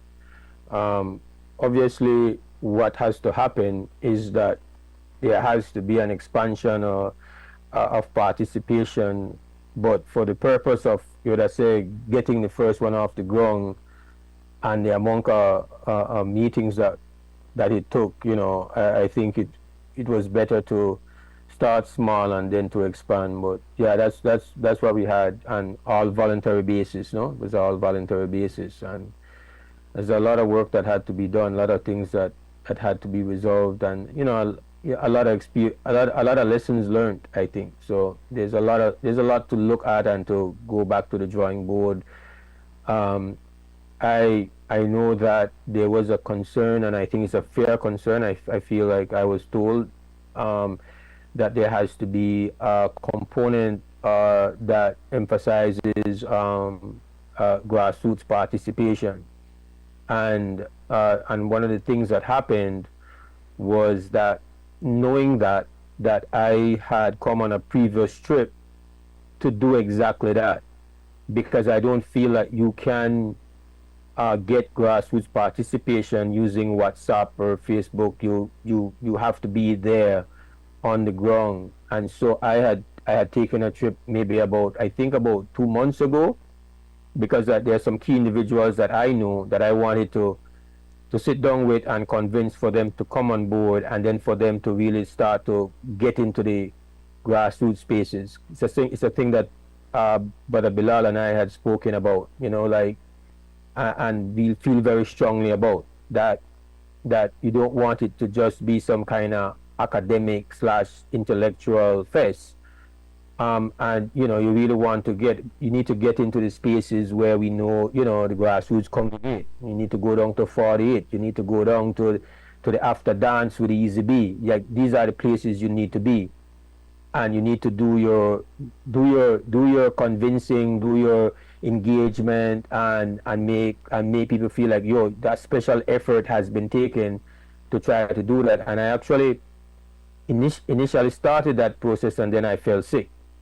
And for the entire trip, I wasn't even able to get out of bed, and I regret that, because that is part of the reason why we did not assimilate a strong enough representation, even with the youths, because then there were the two things that I was responsible for. I was responsible for youths. I was responsible to get grassroots participation. Had to approach youths primarily through WhatsApp, phone calls, and again, it's not the medium, right? It's not the medium, and so you started to engage, and then actually, thankfully, Aria jumped in, and they started to work on that, just to ensure that there would have been that, because my view of it is that the process is only as good as the number of young people that take over the process, because it's really their journey now. And so, yeah, on those fronts, I feel there's a lot of work to be done and serious room to improve. And hopefully, if we are able to have health and strength to be able to navigate another one that produces better results. But and I was also responsible for sports, which I felt very adamant and passionate about. But yeah, I totally, when it comes though to, you do know that the undocumented brothers and sisters are very cagey how they are going to navigate, understandably so, you know, and you have to respect that while their stories are of great importance, they are not going to come into a space generally to give that story, because that's, you know, that there are obvious complications. There's a strong anti-migrant fever and temperature in the United States presently. The rhetoric from the presidential candidate, Mr. Trump, and now President Biden, understanding that this is where he's hemorrhaging. He is now trying to present himself as being strong and with immigrants. So he's changing now, because, you know, election is coming, and so this is not a good climate in the United States of America to be an undocumented immigrant. But we, without apology, and I'm speaking as the nation state of Belize, without apology, they are not second-class Belizeans because they are undocumented. They are still Belizean like everybody else, they don't have discounted rights. They don't have reduced rights. They are still people that we have to provide without any reduction in anything. And so it might be complicated, but it still has to be done. And I don't know how you get. I think to some extent, getting a Belizean passport really empowers, because sometimes you're here and your passport becomes expired. So the only passport that you have is now an expired passport, and now you are even more compromised in a space that is extremely adversarial, and that makes it worse. So I'm sure that in the people who came, I'm sure, and I spoke, and I don't want to, but there are people there who came who are undocumented. But being undocumented is as undocumented to another nation state. They are very well documented and should always be documented by us. There's no like, that's not the way we have to approach it. But I kind of gone on a little bit longer. I give you back the floor, sister. One of the things I value is that you're willing to be open about the organizing, behind the scenes stories, what happened on the ground, how things actually experienced. But I no, you're freeze up, Mose? Oh no. I Belizean people tend to be thin skin, and I catch feelings quick. So the moment I never say or feel grassroots representation and undocumented vibration, I tune out, because I don't have tolerance for academia. I don't know, I'm an evidence-based person, but I really I don't know if this is a spam call or not, but now I found a number. So WUB, good morning. Good morning. Renee here. Quite intrigued by the conversation you're having right now regarding the diaspora meeting symposium, which I thought was refreshing.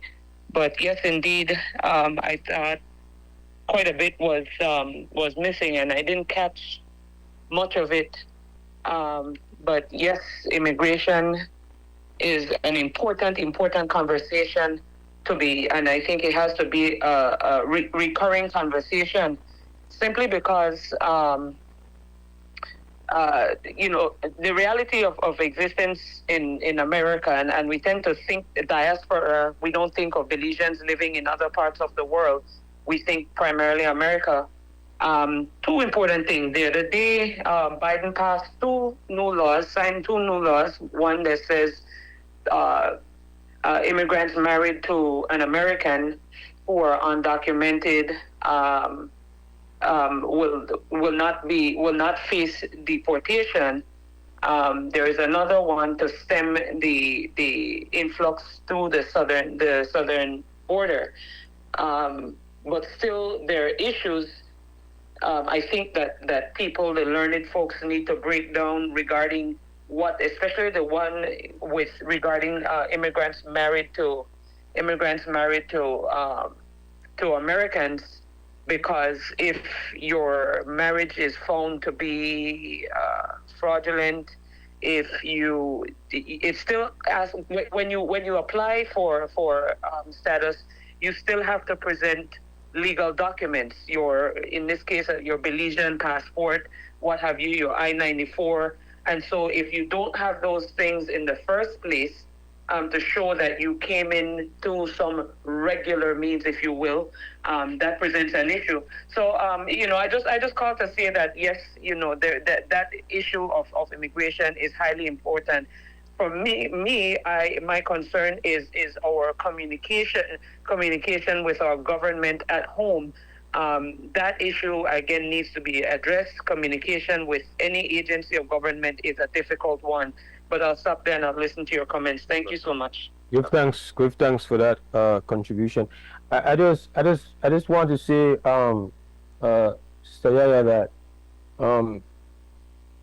you like you have publicly said, like reasoning with me. So, like reasoning with you over the years is like, I am extremely sensitized, because you have not. This is not a new point. You are consistent with this point, and so I also want you to know that your voice was in my head along the way. Like, you were there in my head, and you're a part of how I hope to approach things when making these efforts.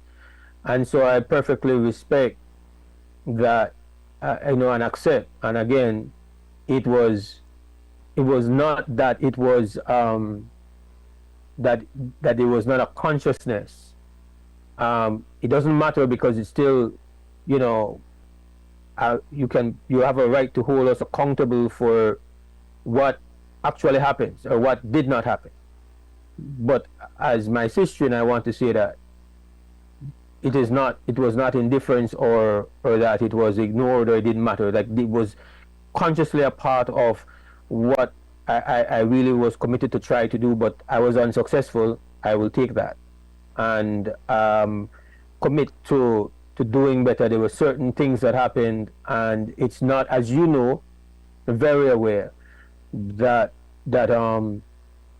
is the hard work to get an academic on a panel. That's generally very I won't say easy. Like, I don't want to disrespect academics. There's a value to an academic and a value to their time, and I appreciate when they choose to come and participate. I learn from academics. But when you're dealing with getting grassroots people comfortable to feel as if, though, all right, I am wanted. Like, you can't just send out one word. You just can't give somebody a call. Like, you have to be more deliberate, because you know that you respect the fact that the person's initial reluctance is well made. These spaces are never designed, they are never favorable, and so generally they are going to say no. You have to show that how much it means to you. You have to convince, you have to put in that work, and that the amount of time that I could give to that, you know, and in a space that is far away from where I'm at.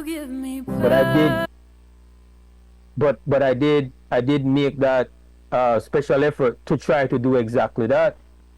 But it really did not turn out how I wanted it to turn out. So, but do know that you're in my head, sister, with especially that point of all points. Trust me. Yeah.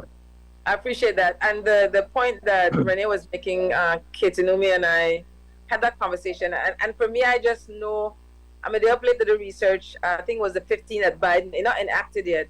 That part about, there are other moving parts, being married to a U.S. citizen, because if I was in the United States, like that would have been something I would have been eligible for. But there's a lot of, like, you have to be at least 10 years. But my point is that I don't know what the follow-up will be to this summit, but there definitely needs to be more conversations. And I really have one issue. And that's why I tell the people that not because I have something against higher education, I have my papers as well. But higher education, not do nothing, especially for working class people. If the people who have the higher education, one, not know themselves, and two, not operate from an ethical space, then you're just like all the other colonizers. Like, real talk, gonna make people like me life more difficult. We're equals, not because people not got paper mean that they're not experts and they're not authority power conversation. So most of the people, I don't want to know, like the evidence based important. How much are the people, and I know that in other countries, but I believe the largest amount of Belizeans in the United States, and that's why we focus on the United States so heavily. But we need the statistics for sure that, and I don't want to know how much of the Belizeans were in the United States are currently undocumented and entered undocumented and not regularized, because I think those numbers would be bigger numbers. And so if that's a bigger numbers, then when we talk about the diaspora, that are the people we need for the talk to, because even though their offsprings may be Americans or married to the second and third generations are regularized, you still have one bigger number of people who are the diaspora. You hear anything about the numbers or know anything about that, Mose?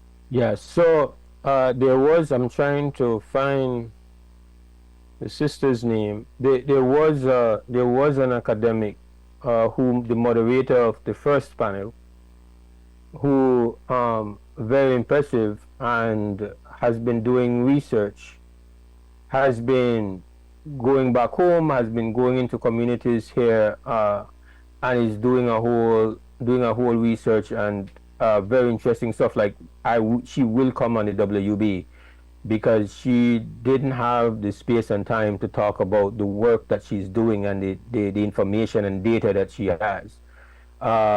Very conscious sister, and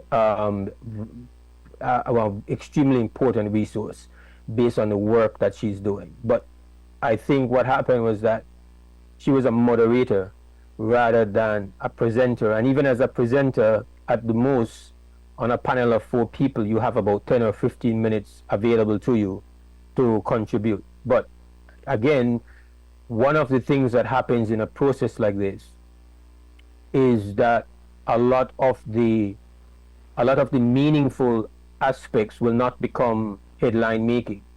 So the conversation and the grouping and the connection of aligned people that happens off the radar, but it does happen.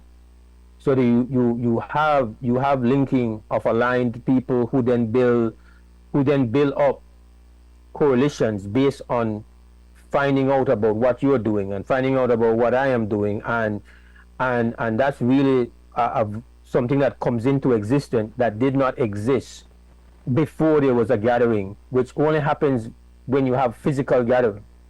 So even when that which makes you come together might not have been of the highest quality, if it was significant enough to bring people in the same space together, so there can be that kind of pollination and people linking, that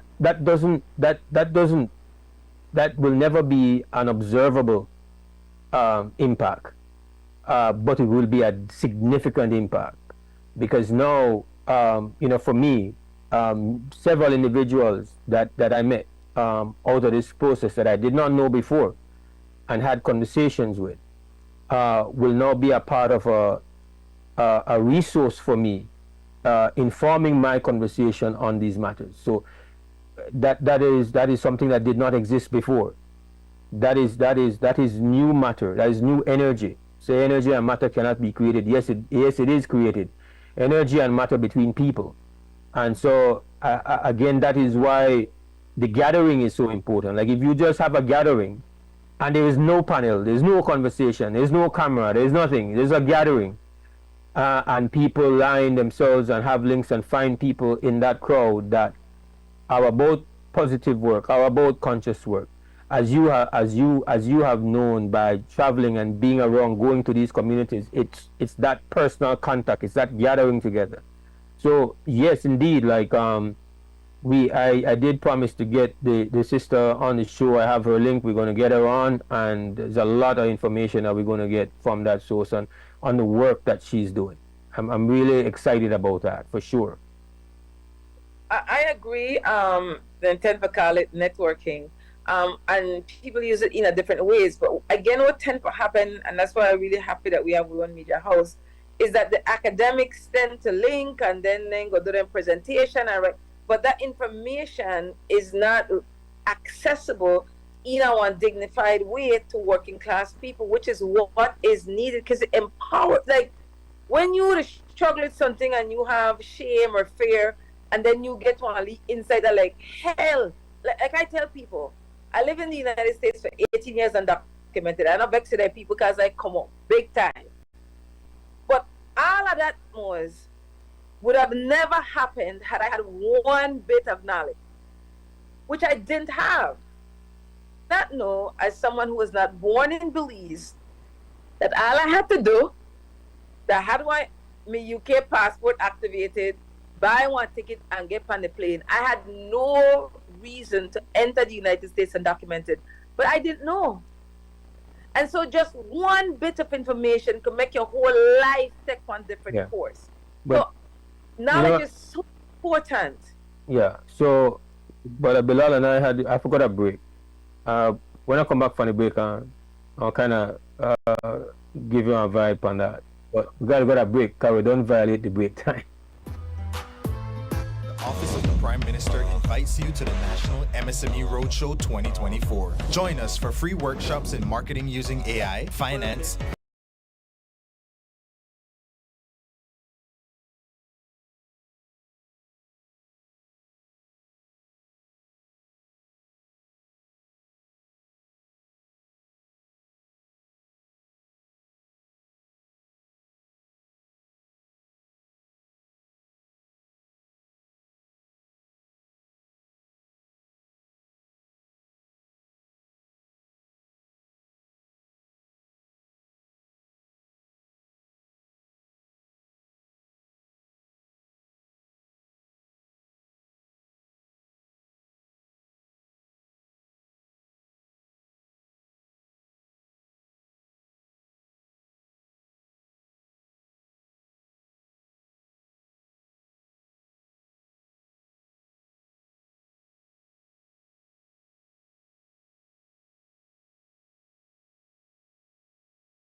business, Nando's Wholesale embraces the partnership of the hotel industry in Belize by providing world-renowned brands in wines, seasonings, condiments, and cleaners in industrial sizes, as well as small and large kitchen appliances and equipment.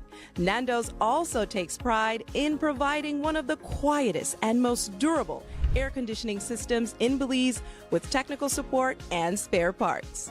Nando's Wholesale, professional, reliable, effective, and prompt. Nando's Wholesale, always delivers. Visit us at www.nandos.bz or send an email to nandos@nandos.bz. Or even better yet, give us a call today at 222-500 or 280-8080 to speak to one of our sales representatives today.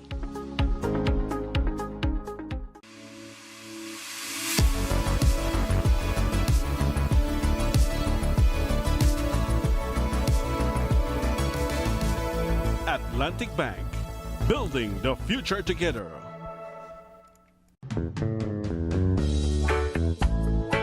Belize, Dara.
All right, welcome back to the WB Wake Up Belize Morning Vibes. Mose, Hyde, Sister YaYa with you, linked up on this Monday morning. Sister Katie is under the weather, was unable to come in. Yeah, Sister YaYa, I was, just before we go to a final break, I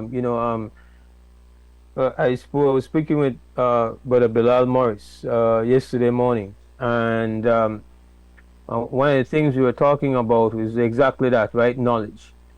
And how knowledge, knowledge, in my view, is one of the most discriminatory entity. I don't know what's going on. Yeah, is your audio on, sister? Yes, my audio is on. Yeah, yeah. So the people who are in survival mode do not have the bandwidth to make knowledge acquisition They don't have the space. It's almost like a privilege you have when you are not on the margins to be able to take time out just to learn something new. Because to survive, you have to become so concentrated on just dealing with how I'm going to eat a plate of food today. I can't, for example, sit down and find out what sugar does to my body and why I should not drink sweet juices and sodas and what it does to my body. I don't have time for that because I'm dealing with my survival. The water people might cut me out today. The light people might cut me out tomorrow, and I'm not sure I want to get a job tomorrow to deal with the upcoming bills. And coming up in a couple of weeks, I have 3 children that will need to go back to school, and I have to figure and navigate that. Taking time out by the time I'm finished with my full day to spend my time to seek knowledge or to want to know about a topic. I can't afford to be in that mindset. I have to be about my survival. You have described this 100%. And so you can have, you know, I can think, for example, I remember having Sister India on WB, feeling that nutrition was such an important part of making us better. So, you know, you would have Sister India come on the show and share her knowledge and, you know, like trying to make people understand what we eat is a part of the problem that we are facing. But to have the bandwidth to deal with that, even when you are bringing that together, you have to understand that it's a special communicating node that is able to break through that mode, break through and make something stick with somebody that is in survival mode. And I'll give you an example. So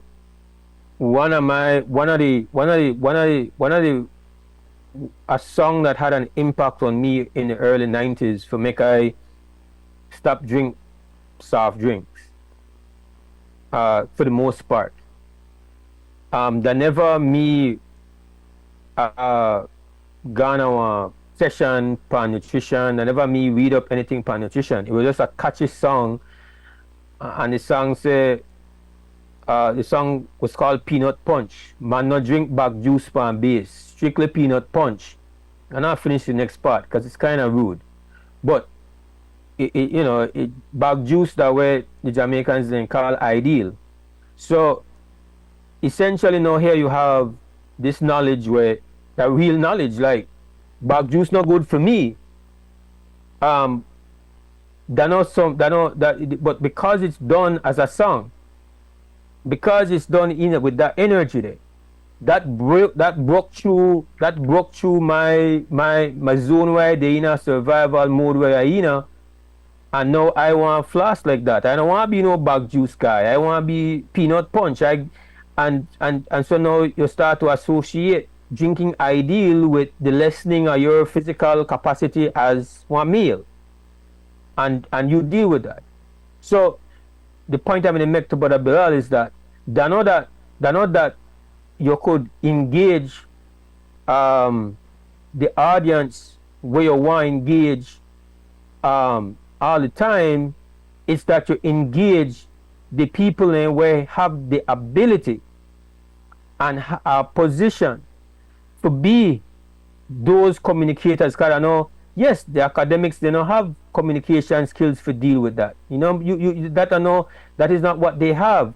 But if you take somebody, for example, where I want DJ, where they in a dance that night, that I want communicator, whether you like it or not, in that mode there.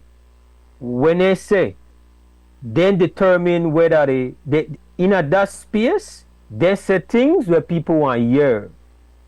Because there is a trust level, but who think of that DJ as being one important asset in the dissemination of knowledge. So you need to make sure that you go and get that DJ and make that DJ and communicate with that DJ and make that DJ understand whether he power. Because you respect the fact that when academic do research, you have to respect research. You have to respect sorting out things and finding information. But we have to respect that being a researcher don't mean that you're a communicator. I mean that you could have all the knowledge and save me, but you can't impact me with the knowledge.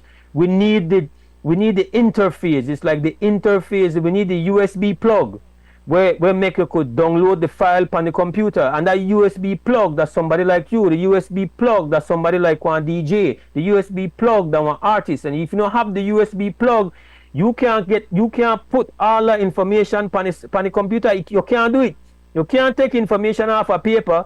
You know, it's not practical. It doesn't work that way. So it's about creating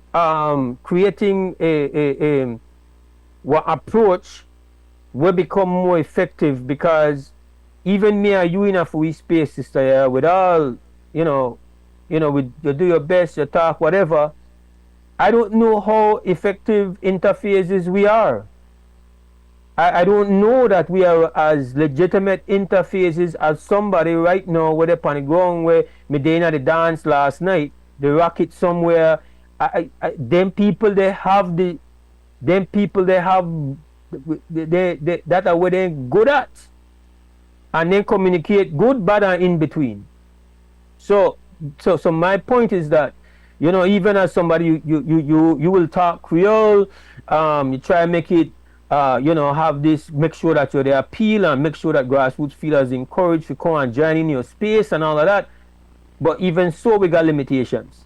Radio, TV, newspaper, and yet we still have limitations, because even we don't know even the best versions of that interface, and we have to accept that.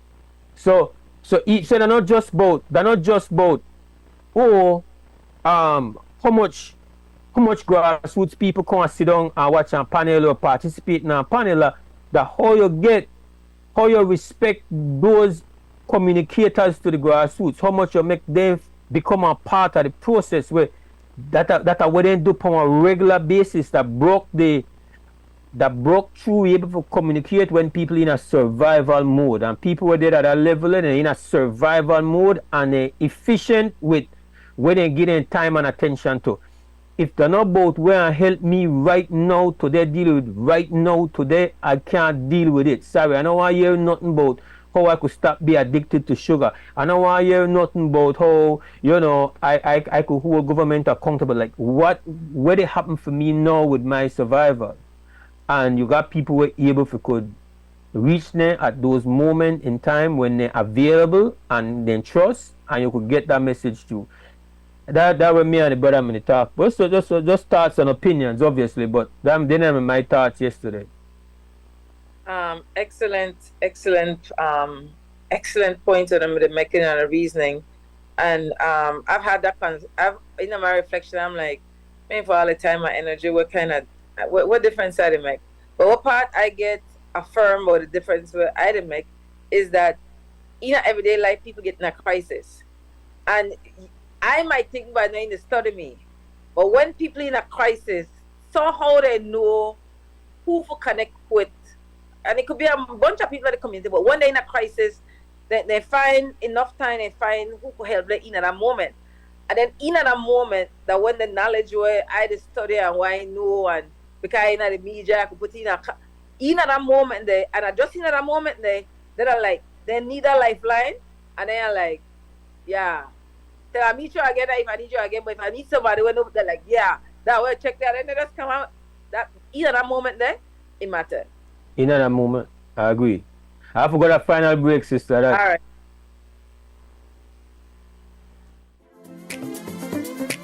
Here's how to be a part of Benny's home patient in 3 easy steps. First, download the B-Bucks app and sign up to be eligible. It's fast and easy. Then, shop at any Benny's location or Benny's entity. Remember to choose products from our monthly Homecation Jackpot categories to earn entries.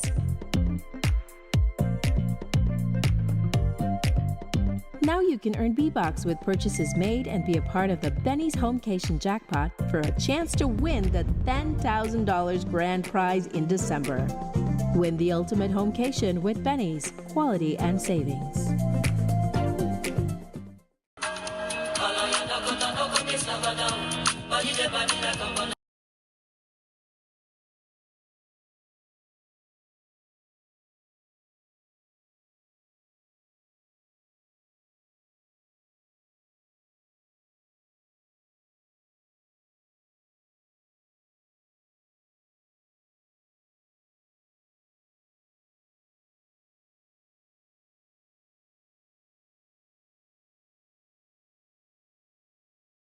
Security Board. It all starts with registering as an insured person, employer, or self-employed individual. Sign up for a portal account to manage your social security information online. Just provide accurate information and click Create. This will give you access to a range of services and benefits. Next, your contribution, along with investments and other income, are collected and distributed into 3 funds. This ensures that the SSB fund is securely utilized to support various benefit programs. The SSB is committed to providing essential benefits such as sickness, maternity, injury, and pension.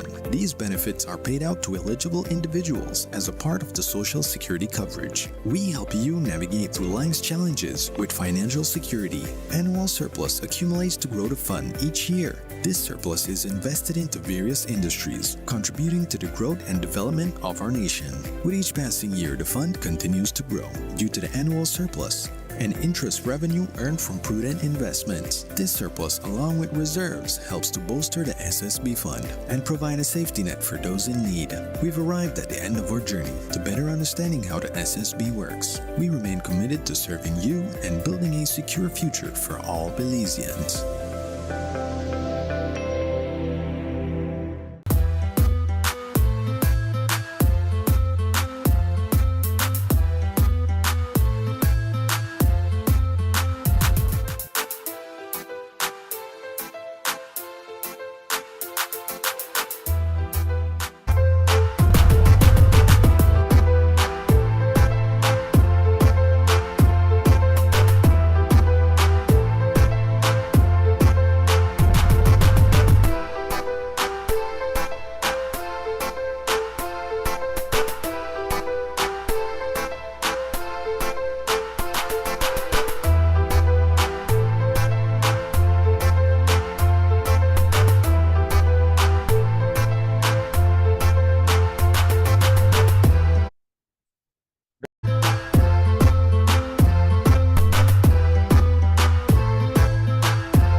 All right, welcome back. This is WB YaYa Belize Morning Vibes, and we are past time. This is bad. It's not good. Starting the week off by doing something that, when I'm back, if I was in studios with the clock front of me, this would not have happened.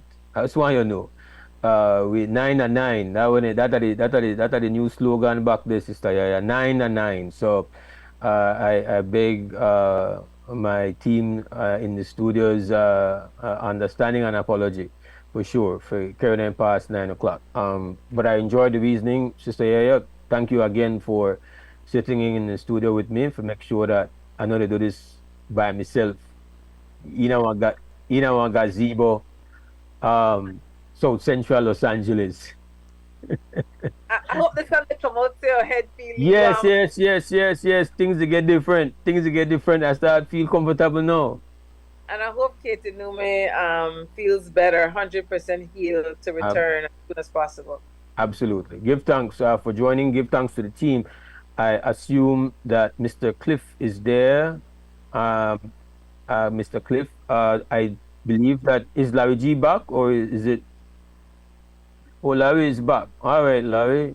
Good having you back, sir. And Larry G, that is. I got to give thanks to Harlan Wagner, and I think that's the team back there, right? All right. And again, give thanks to Sister YaYa somewhere on the peninsula, joining by Zoom. Give thanks. And to everybody who tune in, people who take the time and call in, respect is due, and listening, watching. As always, stand strong, stand firm. We know we're gone. Wake up, Belize. Wake up, Belize. Wake up, Belize. Wake up, Belize. Wake up, Belize. Wake up, Belize. Another day is here. Wake up, Belize. Wake up, Belize. We gotta keep moving. Na na na na. Wake up, Belize. Wake up, Belize.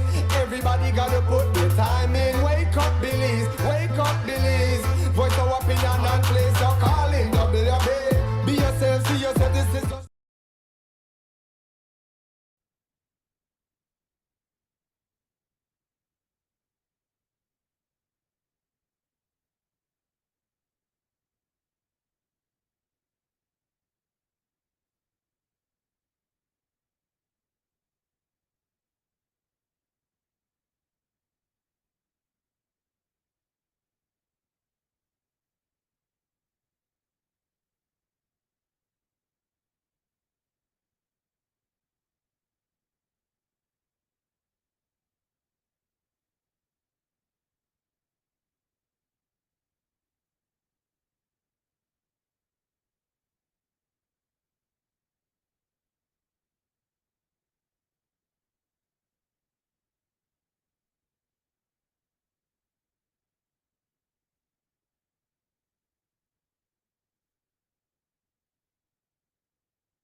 no, we ain't no nice like this. I know we nobody vibes like this. Alright then, no, we ain't no nice like this. Simple to me, no other choice like this. Hear me, no.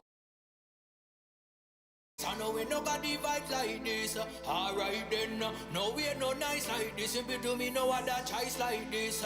Love my land and to me it's a treasure. 60 districts and all the keys for your pleasure. Corozal to PG, I feel we and no less. Guatemala Belize, fear we okay. How the country I run them shoulda know better. If you youth have a gun and I shoot down them brother. When it a go down, no one no youth pa.